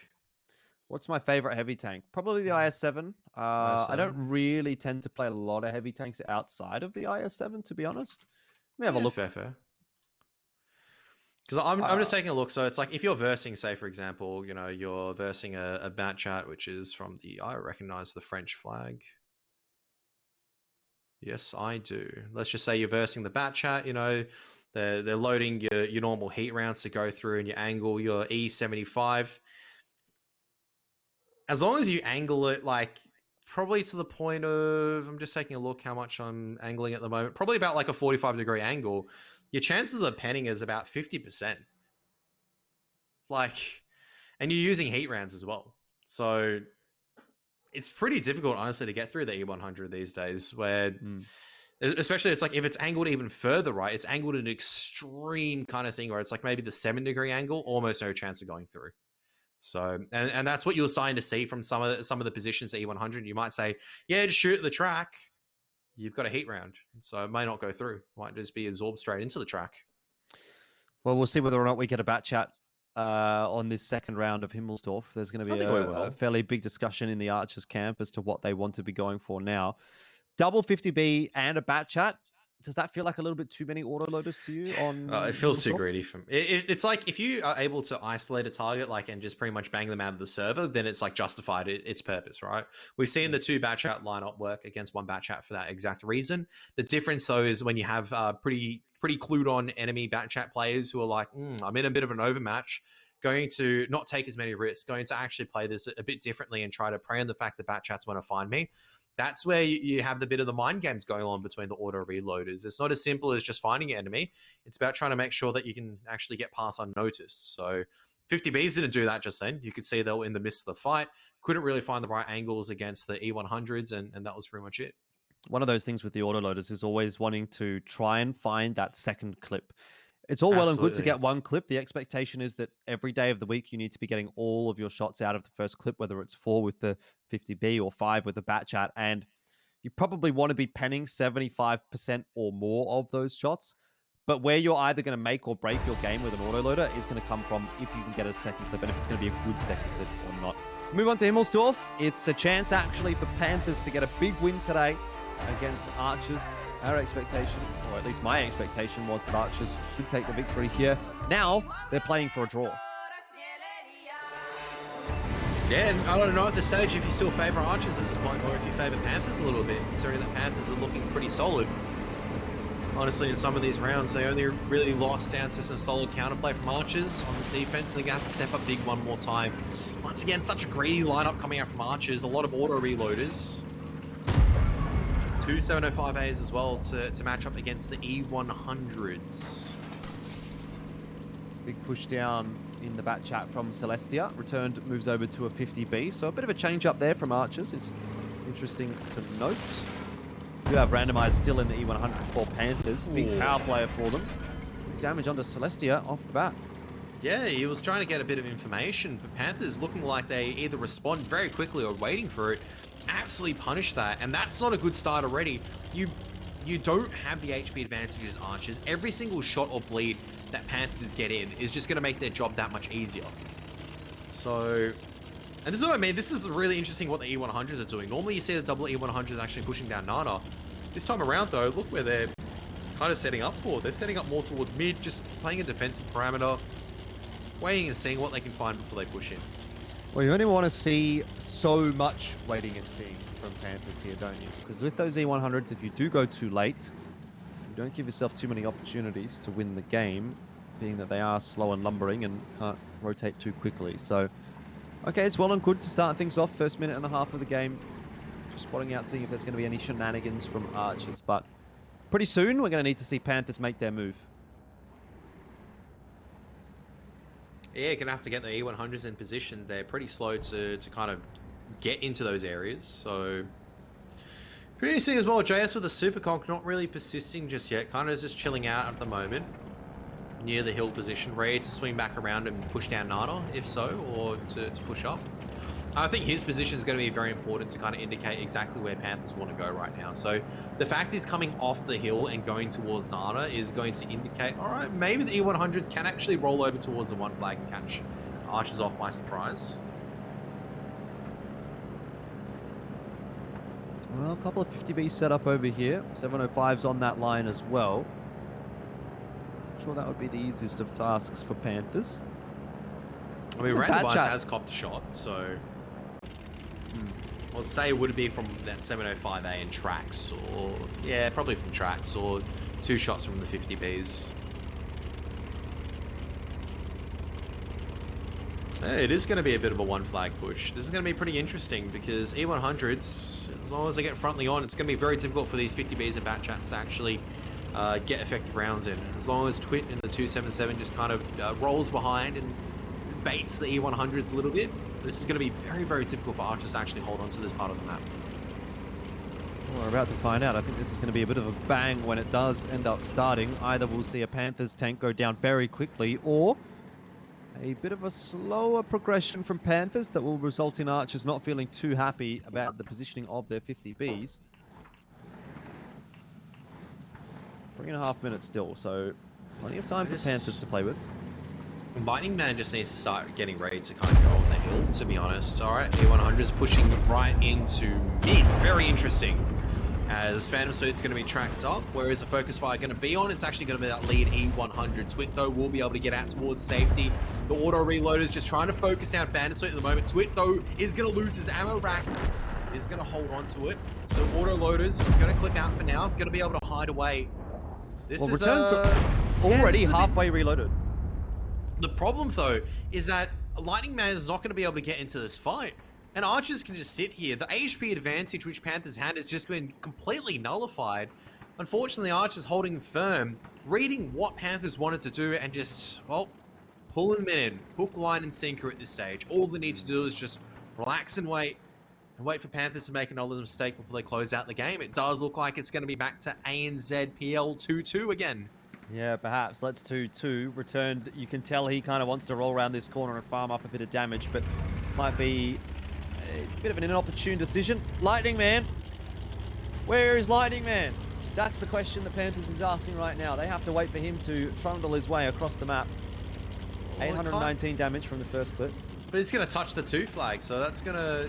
He's thinking about it. Okay, so he's going to be placing some pressure on the 2 flag right now. But this is just going to be the go signal where, all right, we know where Twit is. But where do you reckon the E100 and Super Conk is? Can't have moved that far. Let's figure out where we want to get these 50Bs at. I mean, to be fair, Archers don't actually really have to do anything here. Are we expecting that 50B to get the full cap through? No. No, absolutely not. There's going to be Blades coming around the corner and going, hang on a moment, mate. What are you doing over here? Might be an opportunity for Blaze to get some more damage, though. Is on the angle. JS is going to be spotted out as well, straight into a crossfire. So this is a chance for the 50Bs just to be farming an absolute storm right now. You see Return definitely justifying maybe the position right now. He's going to get the kill, also land a lot of damage this round. Blaze now getting involved as well into Twit. Well, I think this is the time where you just press W and you start to look for some damage farm. Trax has thought about that. Quite managed to connect the shot. Celestia still has 3 in the clip. And that'll be another bit of free farm for him. Return not yet on the reload, but will be fairly shortly. And in the meanwhile, on the other side of the map, Blades is just ensuring that Lightning Man can't get the cap. That's going to be a win for Archers. There's nothing Lightning Man can really do about it apart from, well, run away and maybe try to get some survival points for his fantasy rosters. Looks like someone's got the angled shots and Lightning Man's going to have to roll around the corner. A bit of a ring around the rosy. Lightning Man going to try and take it on against Blades. But Blades just strolls around. Boom. And yeah, big boomstick, big Russian boomstick to make it a 2-2. Very exciting. 2 apiece between Archers and Panthers. And look, I mean, again, it's probably a disappointing result for both teams in a way. Panthers, I felt, came in as the underdogs, but they went up 2-1, could have won that series. Probably feel like they might have let that one slip a little bit, but the same can probably be said for Archers. A couple of rounds where they didn't really do what they might have wanted to. Good damage across the board, though, this time for the Archers. Not so much that you can be said for the Panthers. Only a couple of them getting to the 4 digits. That's Twit and Lightning Man, who led from the front. Randomized didn't have a great time in the E100 here. Yeah, didn't know exactly why the E100 decided to push down there. Must have been a bit of a different call, because that's the first time I see the E100s kind of try to take the mid corridor instead. Maybe trying to find the timing potentially for kind of the base defense, so to speak. I think on the 1 flag at the north side, the 2 flag at the north side, and try to maybe catch one of the tanks on rotation. But unfortunately for Archers, all their forces were still committed over there. And so far today, I have to say, I think the defensive side have gotten most of the calls correct, right? I think that's the most important thing. The attacking side obviously trying to break it in a couple of different ways, but unfortunately just a little bit caught off guard by some of the defenses right now that are being deployed. Yeah, big damage numbers there from Celestia. I mean, man, what a day for him, Kev. Yeah. You've probably wrecked yourself a little bit by taking Celestia out, because I think he's probably sitting above 3k average damage for today. Yeah, I think he's definitely going to be the MVP for Archers coming into for this week 2, obviously, which is a bit sad. I'm going to have words with him in Discord afterwards after he says that. Nah, don't pick me, guys. He's been saying that for 2 weeks in a row, but I think I'm onto his tricks now, guys. Yeah, for Panthers. this is going back to, once again, I say it so many times, right? Like before, old craft would have been like, what are these guys doing? They're pushing E100s down mid. But that's probably designed to actually catch the rotation of a lot of these tanks that are maybe like trying to retake the 2 flag. But the problem is for Panthers, there was no pressure being applied over there on the north side of the map. It wasn't like a super conqueror, like taking a hold down, showing a bit of presence. It wasn't like there was a 50B actually showing himself pressure on the 2 flag. No reason for archers to rotate. They've got tanks with plenty of speed. 705A's got like a max speed of like 35 or 40. He can rotate in time. Yeah, 50B's and Batchas can do circles before they need to go to the cap to get reset. So yeah, I think looking at that, obviously it's a bit of a mobile lineup that the archers actually had. So E100s definitely would have been better off supported if they, for Panthers, they took a bit more map control before they decided to make that move, in my mind. But look, hindsight's always 100%. You know, we can be armchair tacticians. In the server, I guarantee you we're not going to be better than that. I guarantee our calls will be 100% worse. I don't want to be the caller. I just want to be the damage farmer. That's my job, Kev. You can be the IGL. Yeah, I can call. I'll just be like, elfish guy, go frag. Go click on enemy tanks and pen your shots. I'll do it. I'll do it. Don't even if you bounce a single shot, I'll just be like, Jordan, what are you doing? I've never bounced a single shot in my life, so I'm not sure what the issue really is there. I'm just the god World of Tanks player. Anyway, look, that's the end of our third game for today. Archers and Perth Panthers going 2 apiece.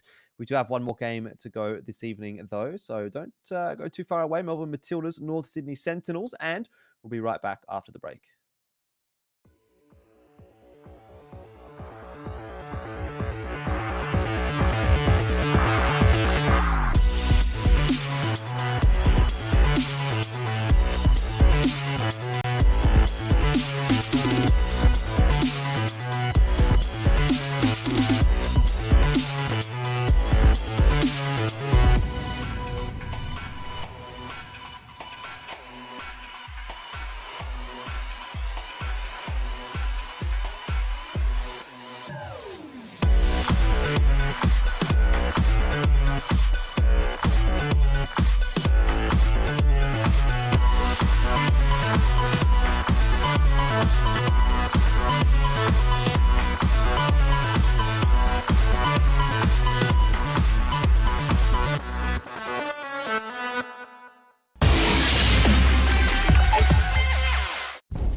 Commanders, breathe in that fresh air.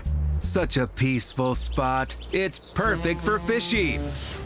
This month's Prime Gaming Drop has a Piscine theme. But don't fear, there's certainly nothing fishy inside. Are you ready for the big catch? Just take a look at what this catch of the month can do.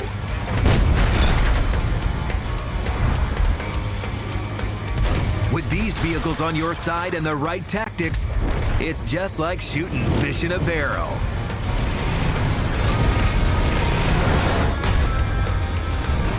Well, we better reel these big fish in. As always, you'll be able to pick 2 of the 6 options. But that's not all. The big catch is a huge haul. You'll also get a set of piscatory customization elements, a fishy medal, 10 missions for ×5 experience when victorious, a brand new set of battle missions and rewards, a collection of premium consumables, and a day of World of Tanks premium account. You don't need to cast a huge net to get all of this. Simply click Claim Offer on the dedicated World of Tanks Prime Gaming page. Link your Amazon and World of Tanks accounts, then click the Allow button to redeem the offer. It's that simple. Now, let's get your goodies. Already in the game? Just exit and log in again. Visit the official website to learn more. We hope you enjoy this month's catch. Good luck on the battlefield, angler. We mean, commander.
Oh, hello. Welcome back. ANZPL is back. It's our final game of the evening. I had an itchy eye. What about you, Kev? How are you feeling?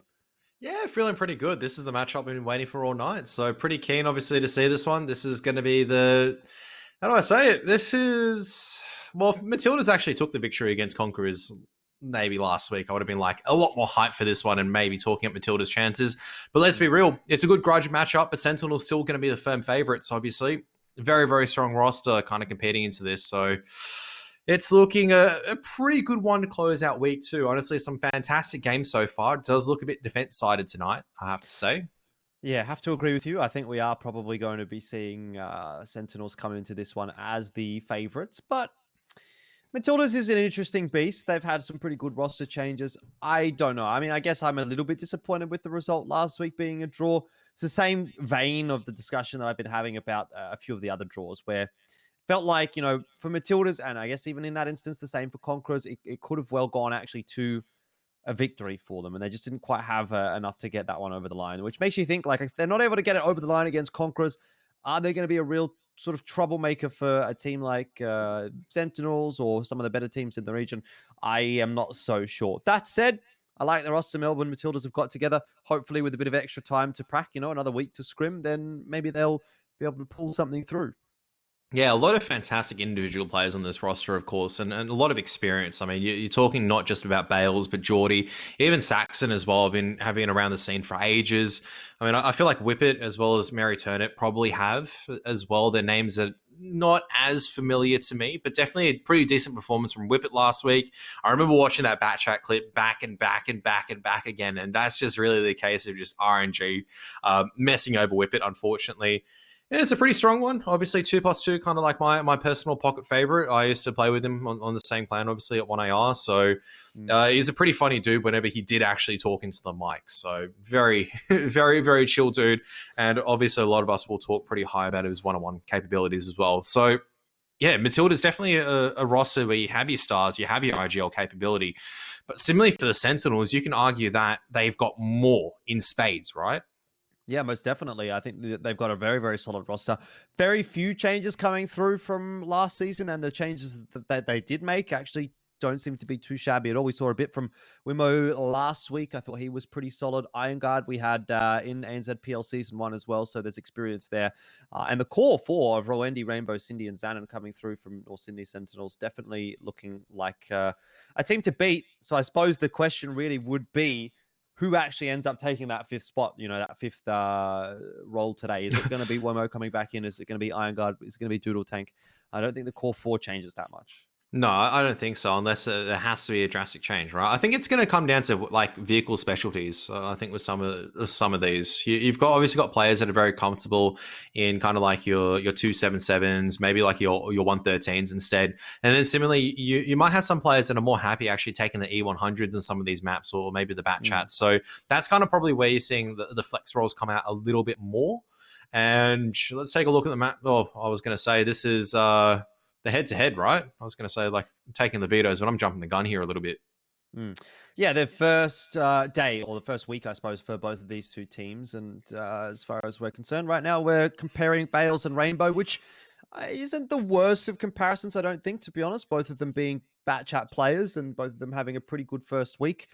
A little bit more average damage coming out from Rainbow. Better win rate, obviously, because Sentinels were able to win their game. But just looking at the stats pound for pound, they do seem to be relatively evenly matched. Yeah, pretty similar. Could have just been one shot would have been the difference for Bales, where he just pretty much just gets the same average damage or something like that, or a little bit closer. I think ultimately, like this is a matchup where there's a lot of talented individuals that are going head to head. Already the level this season, I feel like, is higher compared to season one. There are times where I'm looking at it and going, yep, a good team with good focus fire at the moment will focus on this tank because he's a threat at this stage. And we're seeing it starting to happen. We're going to see this like to the next level right now between both of these sides. Looks like Cliff Sentinels really do like that map so far. Ruenberg for Matildas. Now, that's not a map I don't like seeing as much because I feel like it does come down to a coin flip, and I feel like it's a bit of a understatement for Matildas as well. I feel like Matildas is definitely a team that can take it to a more open map like Cliff. I say Cliff is an open-sided map. In reality, it isn't. So it definitely feels like an open map, though, but it's not in the same Yeah. vein as Prokhorovka or Muravanka. Funnily enough, we actually haven't seen any Muravanka so far this season. So there you go. Look, Ruenberg, maybe, following your train of thought, if you are Matildas and you're thinking, okay, we're coming in as the underdogs, maybe you do want that coin flippy map.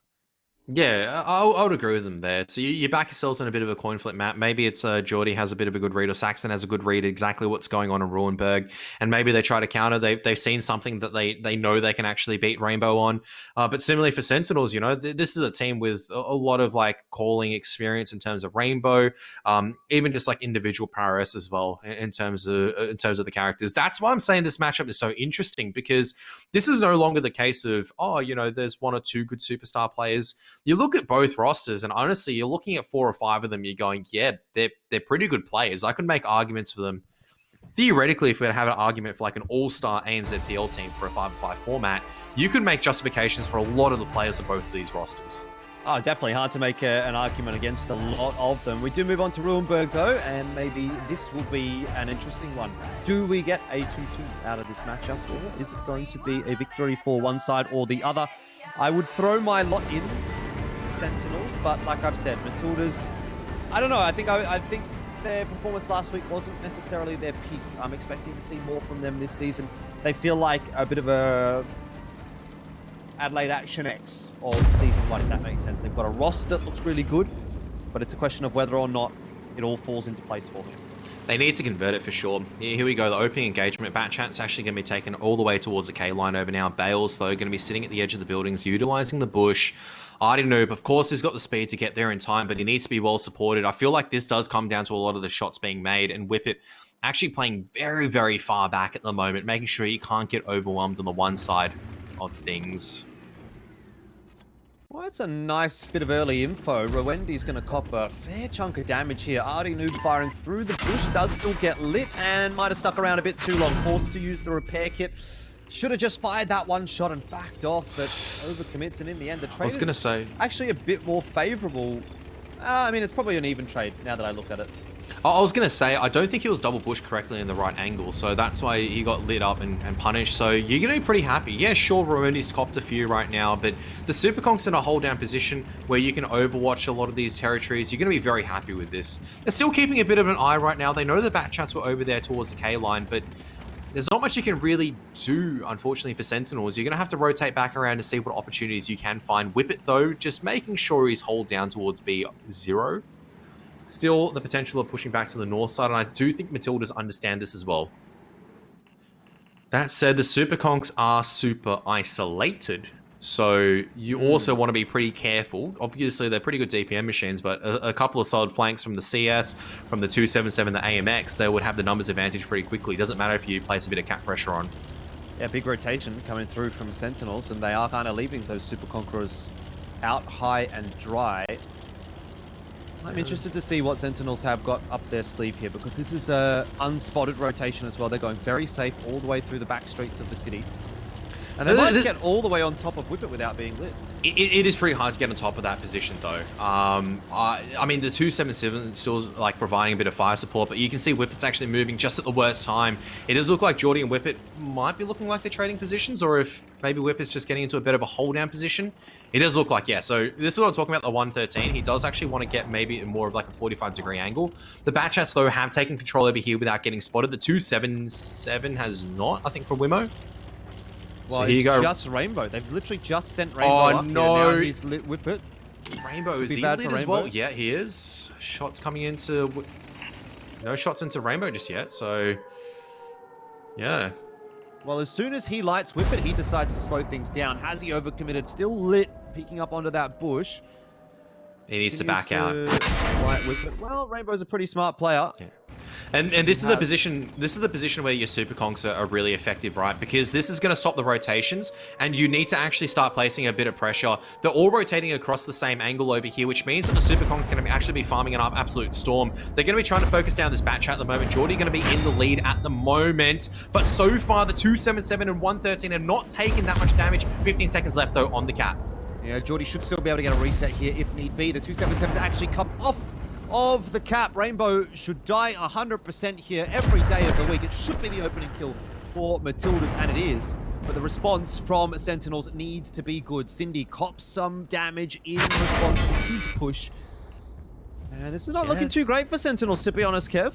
No, Matildas, all they need to do is just commit the right forces. Cindy is actually caught in a crossfire at this stage. This is a brilliant setup coming out. The 277 back from Turnip needs to get the kill. There you have it as well. All you need to do right now for Matildas is just stay stagnant at this stage. You know where the Super Conks are. Utilize this hold down position to play around with the 277 and trade effectively, and everything's going to be sweet. Even Bales as well has a full clip to work with. Artie Noob needs to rotate out and try to help out Merry Turnip as well to make sure he doesn't get isolated by the Super Conks. But Randy's the only one that's moving at the moment. Iron Guard trying to pretend he's hold down at this stage, but there is a bit of a change at Rulenberg at this point in time where the Super Conk is going to be exposed. Randy getting in a perfect position to try to get these crossfires onto the CS, and Wimmo trying to back out to start creating these opportunities as well. Well, Bales puts another shot into Wimmo. Matildas are a little bit careful right now because they're quite low on HP for the majority of their tanks.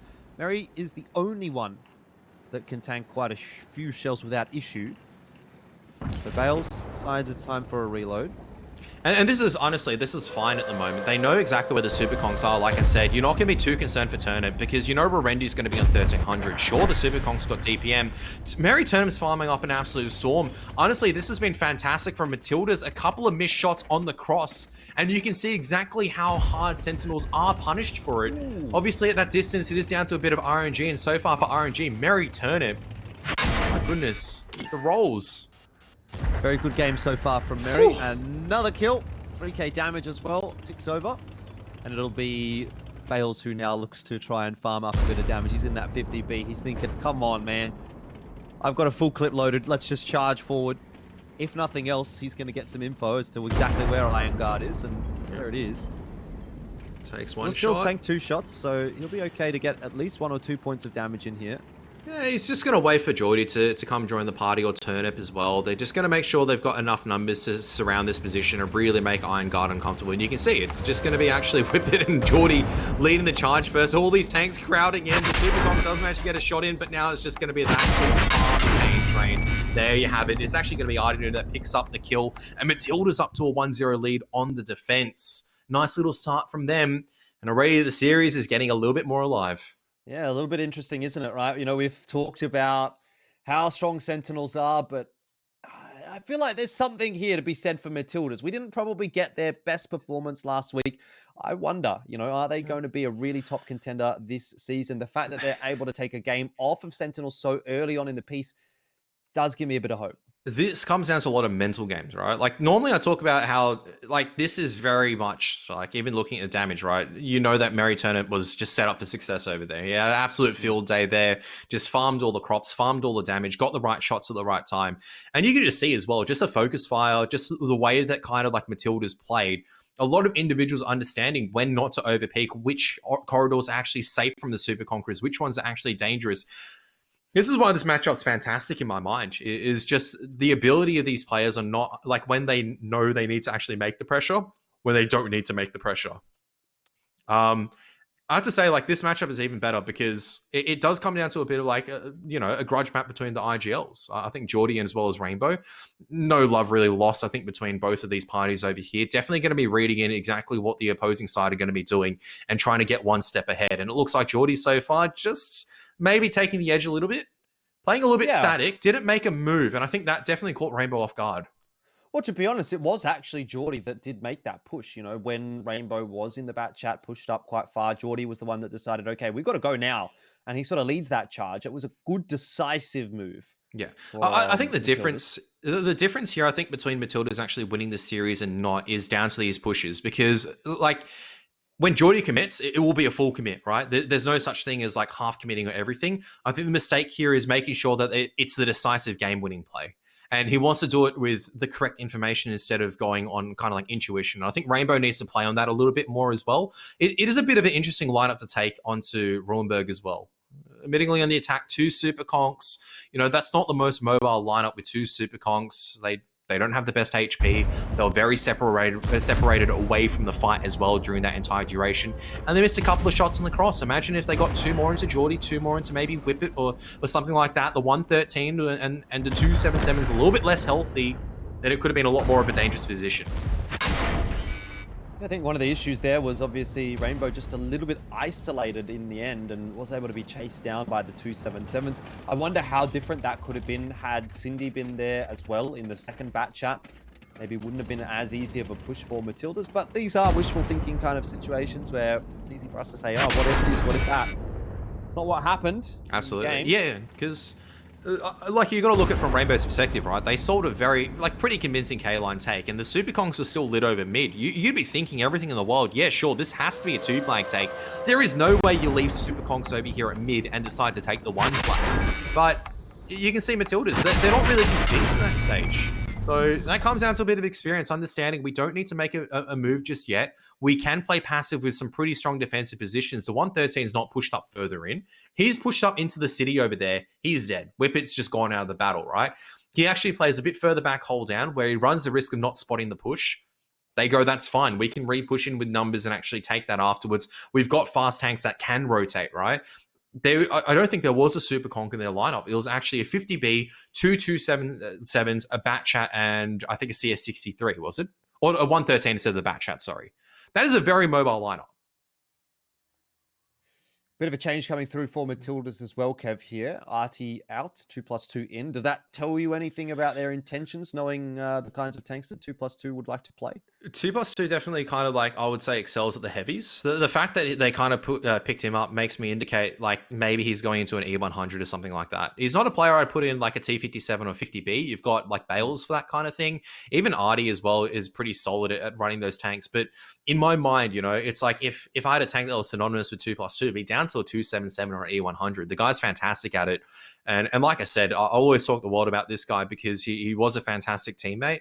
He very much is a role player. He'll give input when it's needed, but really just focus and tries to maximize your chances of winning the game. So this is now really exciting. Obviously, it's their turn on the attack, and so far it has been defense-sided. Sentinels not going to take this lying down. Still a chance for them to strike back and win. They are a championship team after all.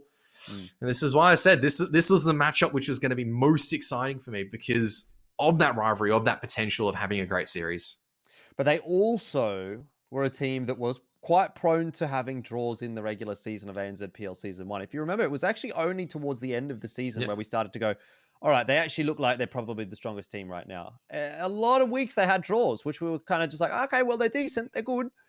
Better than a loss, but it's not a win. So I think the difference though is first season, a lot of teams were finding their place on a 5-on-5 format. They were trying to figure out, okay, what works, what doesn't work. I think there's a bit more data, a bit more evidence on what tanks that you do want to bring, what strategies do work, what plays actually work out a bit more efficiently, where now you shouldn't be seeing draws against really a strong versus a weak team. You shouldn't see draws. You should see victories.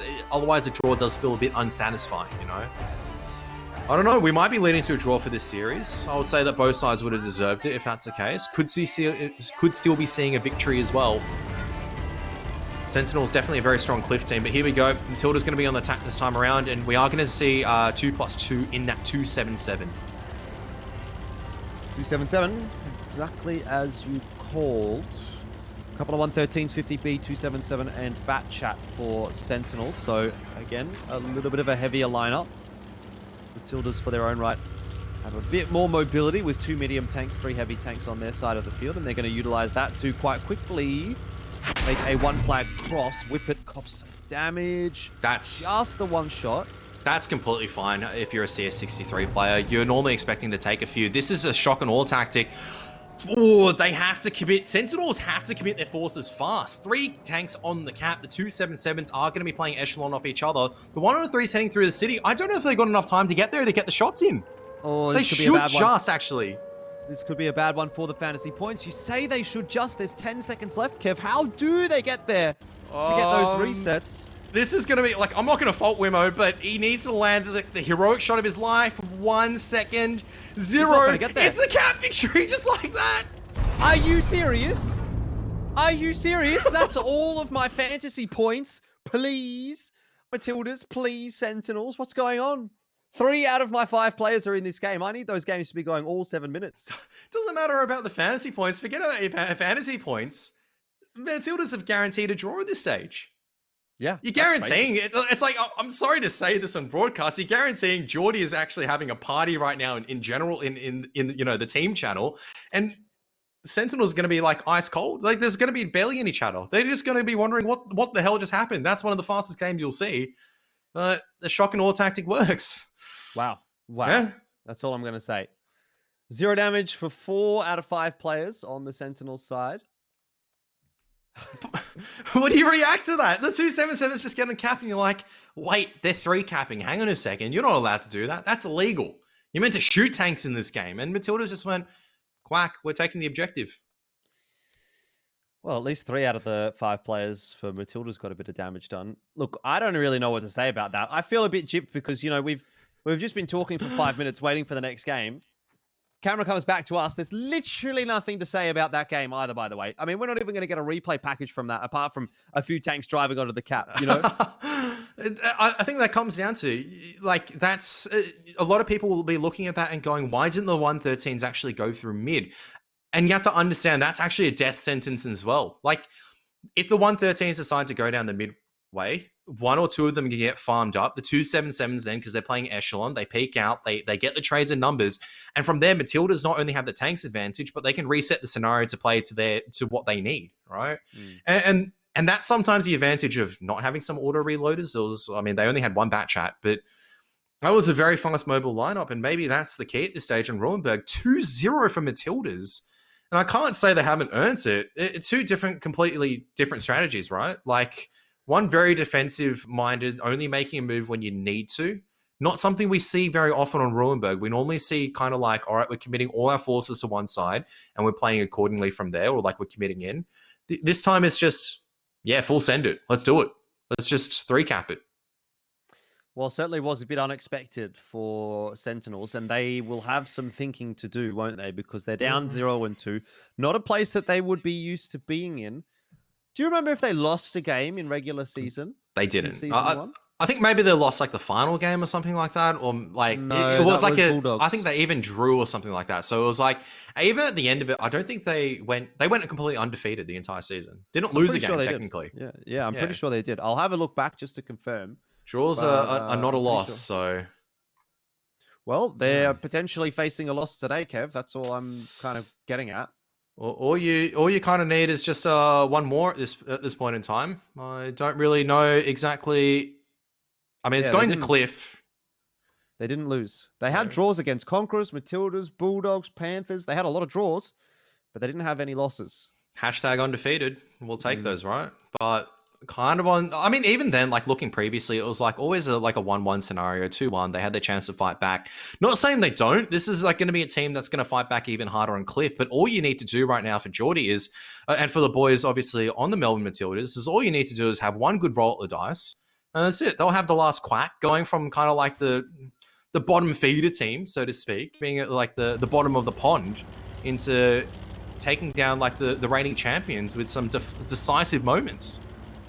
I don't know how much we're going to get from the replays. We're just going to see the 277s driving in as well as the 113 and them sitting on the cap. There you have it. And it's like even the presence of mind. You can even see at this moment that like 2+2 and Geordie are expecting the push at this moment through the city. The way they're set up, like I said, it's perfect. The 113s can't come down through mid. The 277 and 50B, you have to be preoccupied with watching over the J&K line. They're rotating in. And at that point, it's over.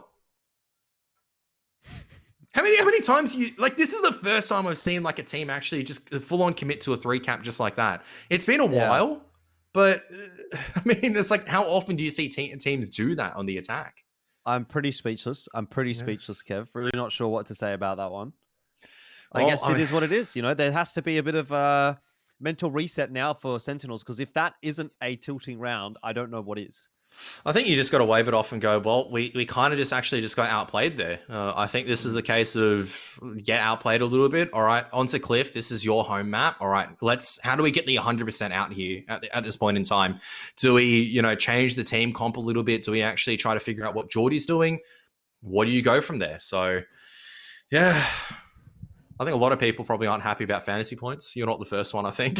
So, yeah. Look, I think that a lot of the players actually in this game are players that are fairly highly picked. I mean, I know Rainbow was like 45% pick rate last week. I'm assuming that's only probably gone up this week. Bales was like 13%. Geordie was around 13%. I'm sure Cindy's got a few picks. Like there's a lot of big names in this game, and so everyone's going to be quite unhappy. Anyway, let's find out how things are going to go, because there is a potential for Sentinels to lose their first series in ANZPL, including Season 1. And that could be today against Matlidas. Big result, if so.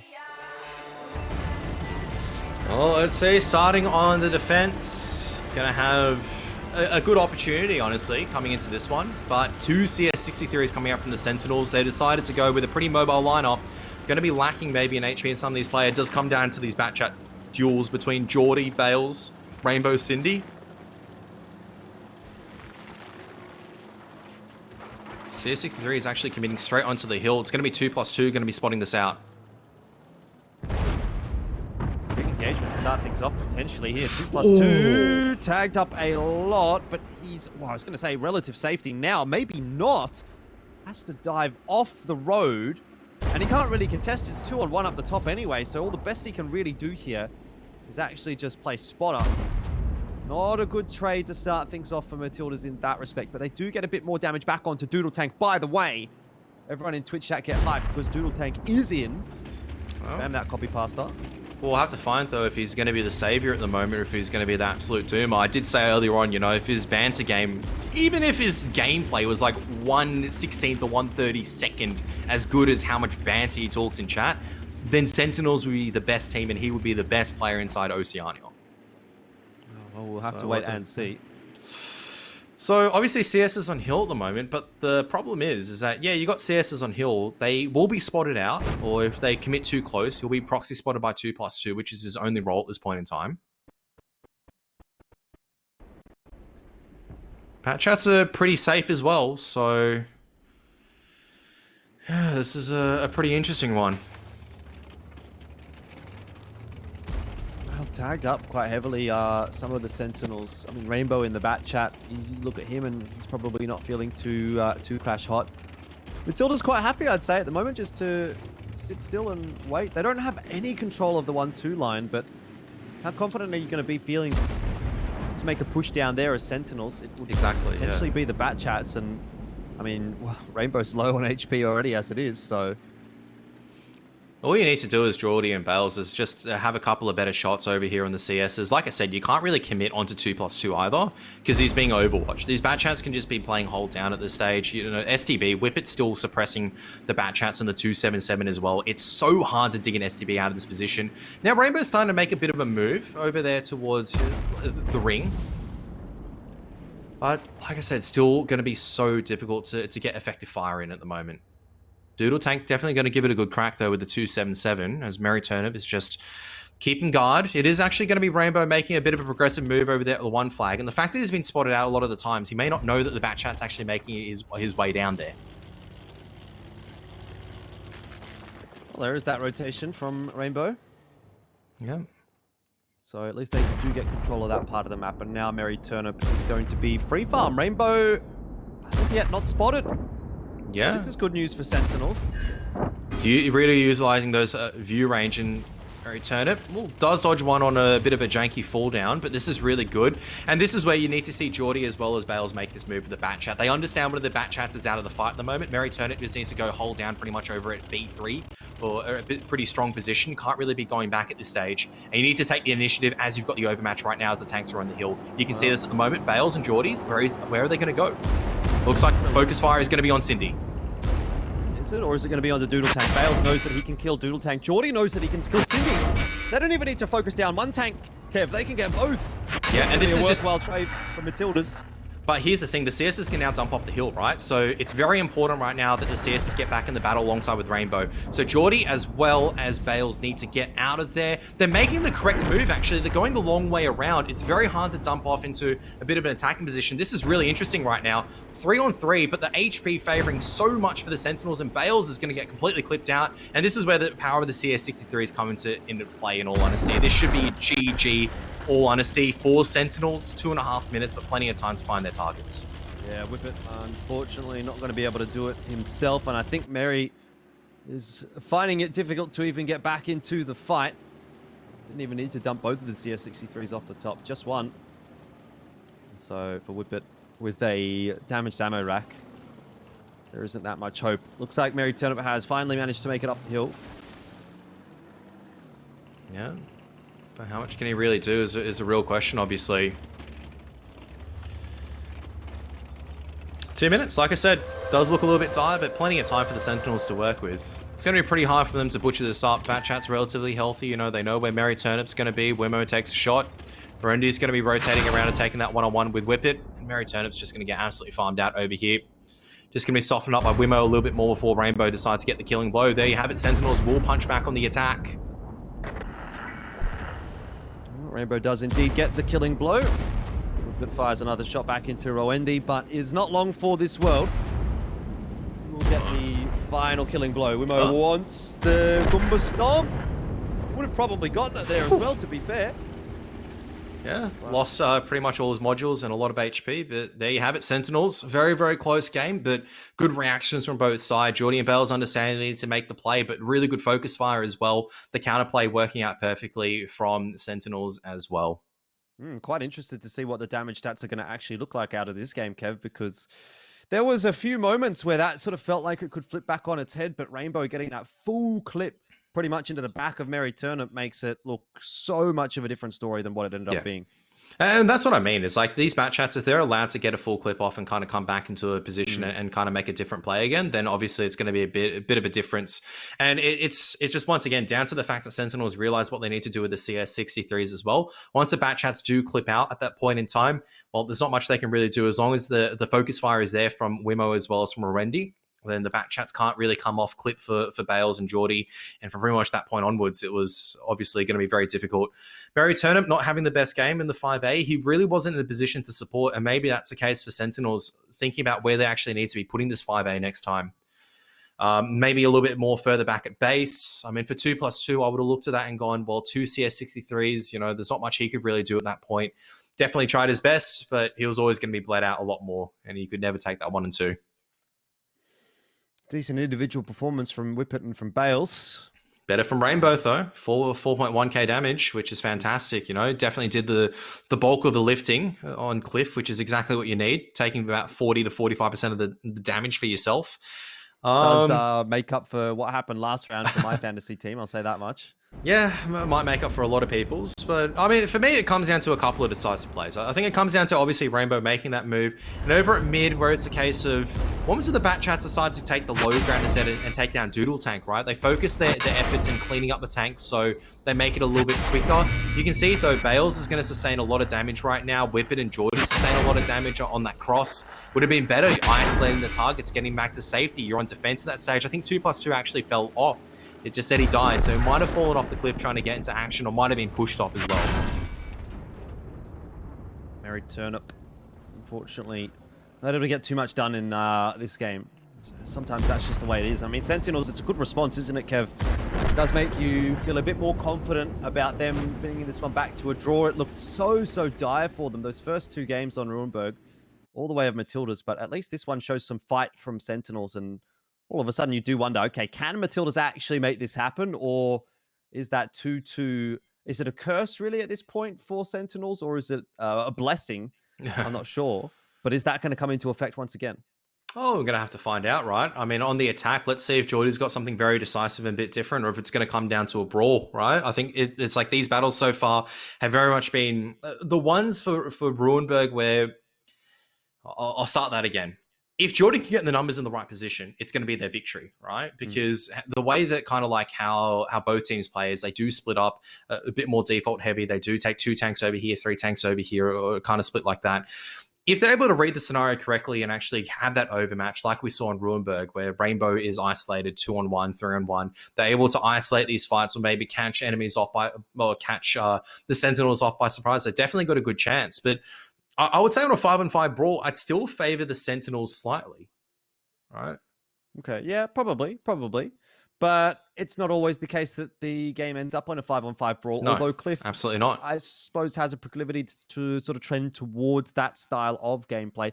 Although maybe it's not sometimes a 5v5. Maybe it's like a bit of a skirmish, a 4-on-4 or a 3-on-3 with 1 or 2 tanks sort of floating around on the other side of the map. But it's almost always feels like there's a big engagement around the mid area of the map. So I don't know. I mean, I guess we'll see how this one turns out. Matilda's moving on to attack as well. I don't know if that fills you with more or less confidence, to be quite honest, because defense, as you've said, has tended to be the easier side to play so far today. But I guess it comes down to the confidence levels of Matilda's on this map. I think you can still be relatively confident. Like, I know Geordie decent enough that he'll look at that and go like, yeah, he's obviously going to be a bit sad that they've lost that one, but he's also going to look at quite realistically. You know, he's going to look at maybe there was a couple of individual plays he should have made a bit differently. He knows that was very close as well down to the HP. He knows it was probably like maybe 2 or 3 different shots, maybe one individual play would have been the difference actually for Matilda's victory and Matilda's defeat. Maybe getting the 5A into a better position so Turnip's able to defend the base or get a couple more shots in. Those are all going to be factors. It wasn't a blowout. I think that's the most important thing. And I always said for Matilda's, obviously, it's the case of if they start losing games early on in the season, that's always going to be the worry, because it all comes down to the mental management side of things. If a team can not go mental boom. You've said it before. I'm saying it now as well. And I think it applies for Melbourne Matildas, especially if they can't let it get into their heads. I'm sure you don't let this get into your head just yet. You're up 2-1 still. Every chance you could find the victory. An unfortunate change, though, for Sentinels, Kev. Doodle Tank is out. Zanin coming back in. I mean, I don't know that it's unfortunate. I think Zanin's a pretty good player. But just for everyone that's in the chat, they seem to love a bit of Doodle Tank. Yeah, he is the light after all. For the blind, it is light. For the hungry, it is bread. For the sick, it is a cure. For the sad, it is joy. Yep. Pretty much all that jazz. But pretty much one of the strongest rosters you're probably going to get from the Sentinels on the defense over here. Once again, the double CS63s. Actually, Matilda's opting to go for the double STBs instead. So opting to try to fight the hill. Let's see how this goes. Very similar rosters. It's going to be the gun depression and the speed that's going to work out. Yeah, 277 bat chats on both sides. The only real change, the STBs for the CS63s. OND and Wimo to make the difference versus Mary Turnip and 2+2. Quick climb from 3. Is that 3 Sentinels players going up? This could be punishing. Bales is in the perfect spot to just farm City, but he hasn't really connected too many, has he? No, he's connected 3 at least shots. Still got 2 available. But just a little slow to update there, trolling me. So great work from Bales here so far.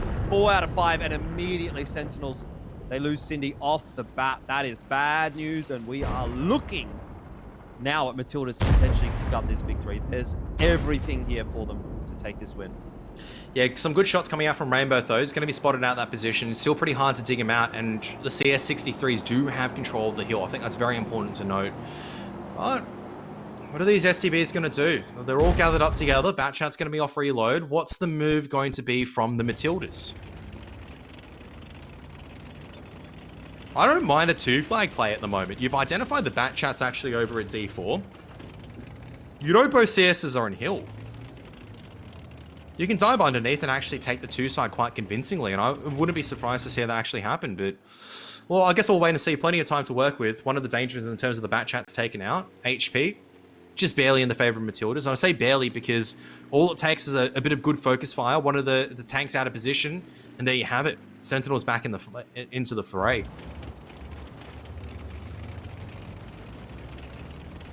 2+2. Looks like he's eager to try and take the fight. Zanin is in the STB1, getting a bit of a helping hand from his teammates, but it's the Batchats you're going to want to keep your eyes on. Bales with a full clip, Whippet very much the same. They're bouncing a lot of shots on this 277.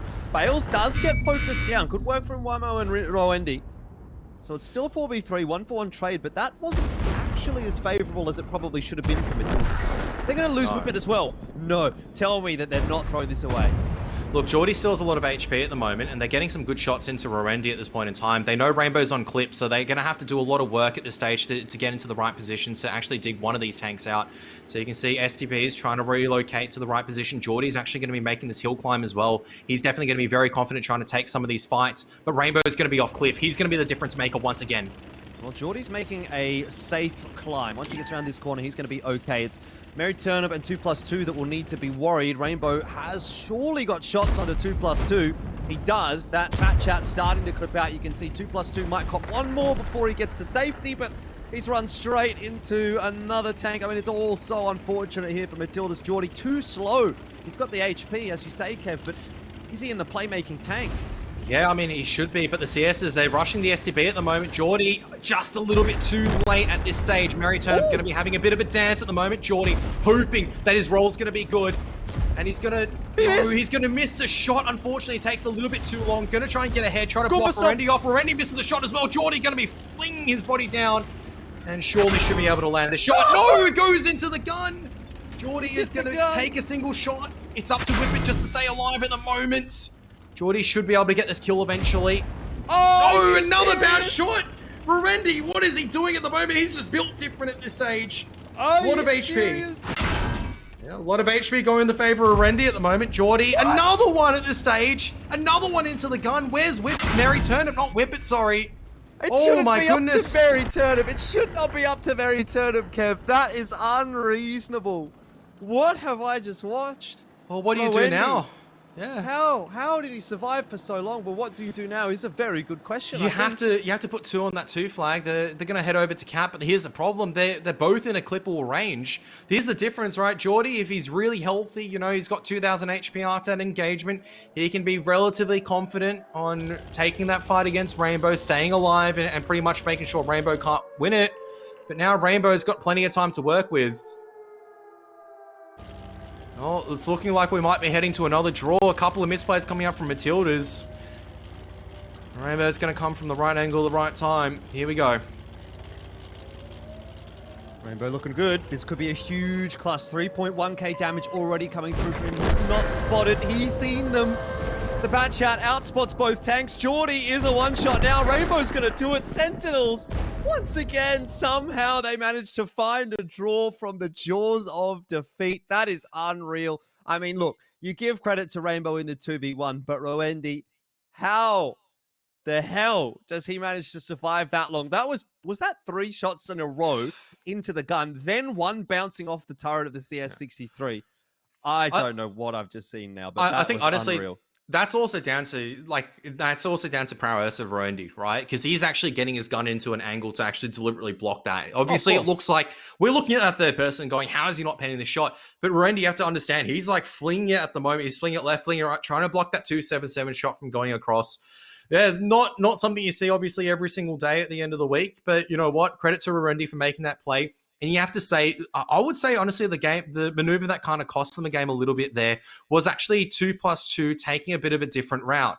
What he needed to do was get back to the safe side of the hill. Even if it took him a little bit longer, he had the HP. Sure, he would have taken 1 shot, but the CSs had to dump down one way. The STBs would have farmed them, and they would have been relatively safe from the Batchat. Going up there was a death sentence. He was caught in a crossfire at that point in time, and that's it. It was pretty much GG. So Sentinels obviously taking that lifeline a little bit, going to be, short, came down very close. Rainbow having a couple of solid games, but also for the same time on the Matlidas, a lot of opportunities going awry. Had the opportunity there, 5-4 very early on, taking on the Batchat. You knew exactly, or taking out Cindy's Batchat. You knew where Rainbow was. You could definitely have avoided him by taking that 2 flag instead, forcing the CSs into a bit more of an awkward scenario where they had to decide whether to dump off the hill or not. But unfortunately, it does look like they decided to try to commit by numbers. Doesn't work for them. They bleed out a lot of HP. They make the incorrect kind of fights, and Rainbow is just able to farm from the same position. Look, if there is one thing to be said, I actually think Matlidas looked like the better team today. You know, that's one takeaway for them. Even though it's a 2-2, they look like the better team definitely in 2 out of the 4 games. They definitely look like the worst team in 1 of them.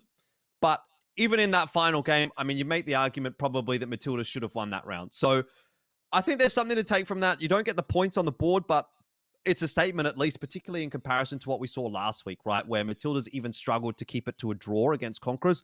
It's a big improvement to potentially beat Sentinels. They didn't obviously end up doing so, but they probably could have and probably should have. Yeah, absolutely. And I think this is the case of, this is one of those opportunities going awry.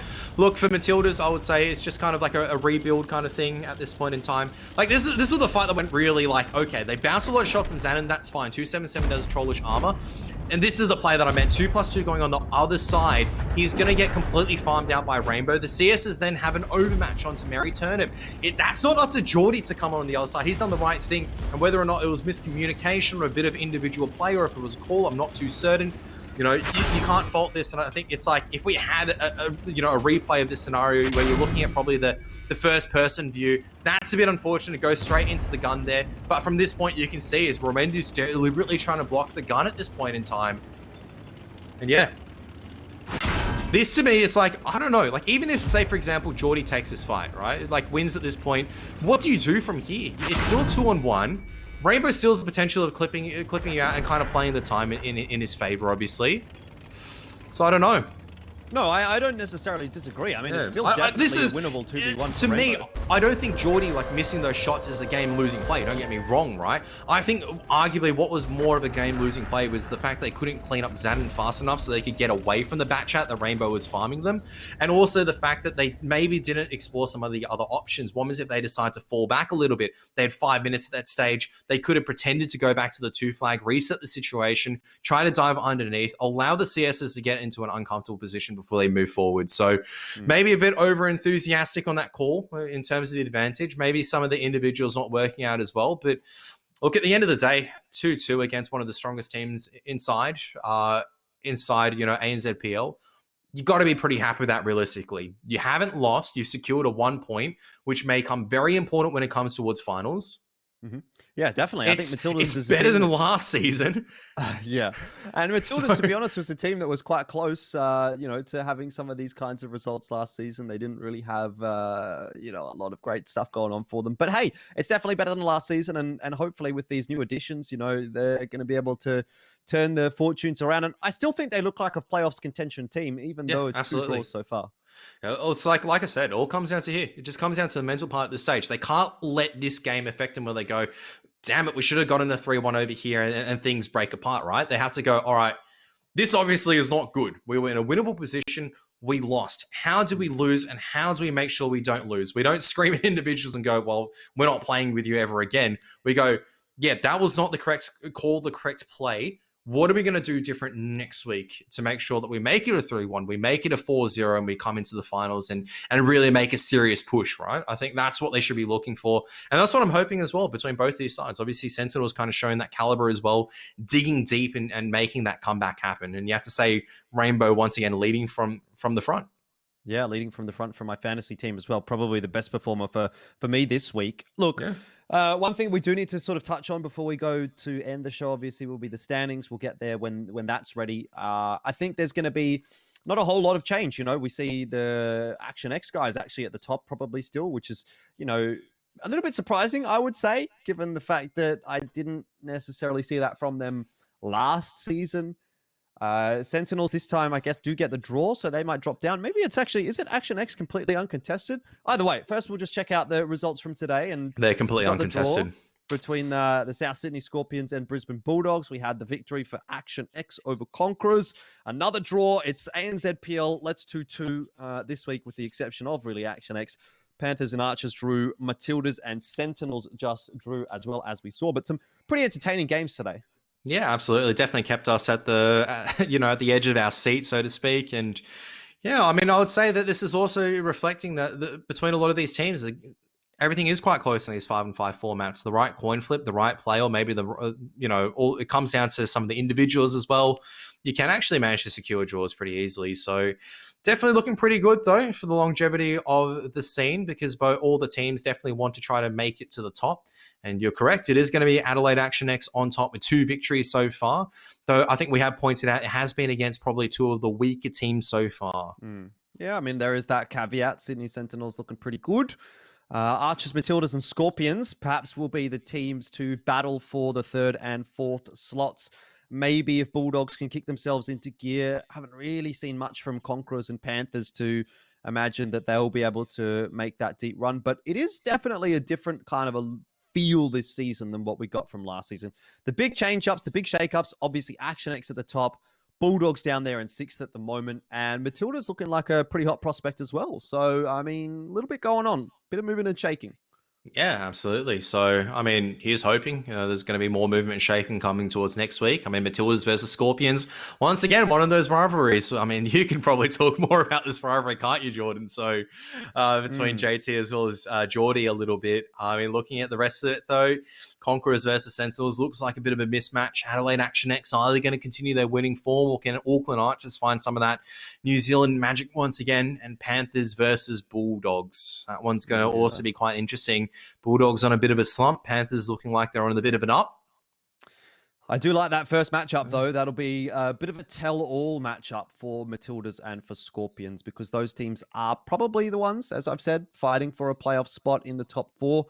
If, obviously, if we see a win from either of them, that's going to pay dividends come later on in the season. Arch is also a pretty big game, actually, against Adelaide Action X. So some pretty important games, I think, coming through next week for quite a few of those teams. Yeah, so we'll have to see if some of these teams continue their undefeated runs, whether some of the underdog teams can make a bit of an upset or make a bit of a play at seeing how scrims go this week and figuring out what things have gone wrong for them and kind of incorporating them. And let's see where they go from there. Every single week is going to be better than the last. I firmly believe that.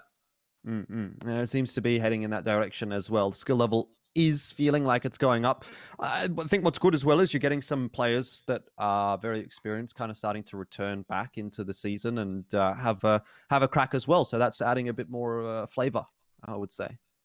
Yeah, I mean, it's good pretty much a lot of the time as well. So it's going to be down to a couple of rivalries, a couple of the experience, but I also like seeing like the young guns also perform as well. Not just about the veterans, obviously. It's about how some of these new talent come forward. Always looking forward to seeing, which names are going to be coming up the ranks and who's going to be doing the damage. We can't be talking about, JT forever as he turns, however old he is, and talking about his 60 years of experience in World of Tanks. Going to have to be eventually looking. He's actually a pretty young fella. Yeah, I don't think he's that old. No. The real question, you know what I mean, though. When do we get to see Karath in ANZPL, because surely you're going to make the jump from being a commentator to a player at some point. You do play enough World of Tanks. Yeah, I don't know. I've managed to finally hit like a certain level where I'm like still pretty unhappy with where I'm at. I can actually improve as an individual player. So I don't know. ANZPL definitely looking like an interesting prospect, but I have to give up the commentating gig.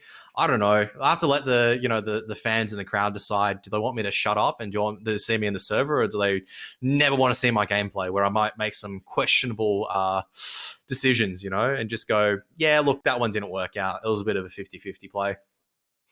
I guess the real question then is, how much do you make from commentating versus how much do you make from playing? Is it more lucrative for you to actually stay as a commentator? I have to hazard a guess that it might be. All I'm going to say is, if I go into one of these top teams and you win, I think I might actually earn more as a player than commentating. But I have to say, it is good fun, because I think whether it's you're a player or a commentator or even being one of the participants in the audience, it's always great being part of the community where I'm coming into something and instead of me looking at like, oh, look, there's like Russian, a random bettor, that's there, like not really caring about the game. There's a lot of people that care about the community. There's a lot of banter between the players. I can confidently say, I've played with a lot of these guys before. I think that's one of the fantastic things. Yeah, indeed. All right, well, Kev, that is the end of week number 2. We're going to leave it there. Thank you so much, everyone, for watching. Make sure you smash out the HyperX in the chat. Obviously, we love the support from our sponsors and the Republic of Gamers as well. We'll see you next week. Have a good one, and see you then.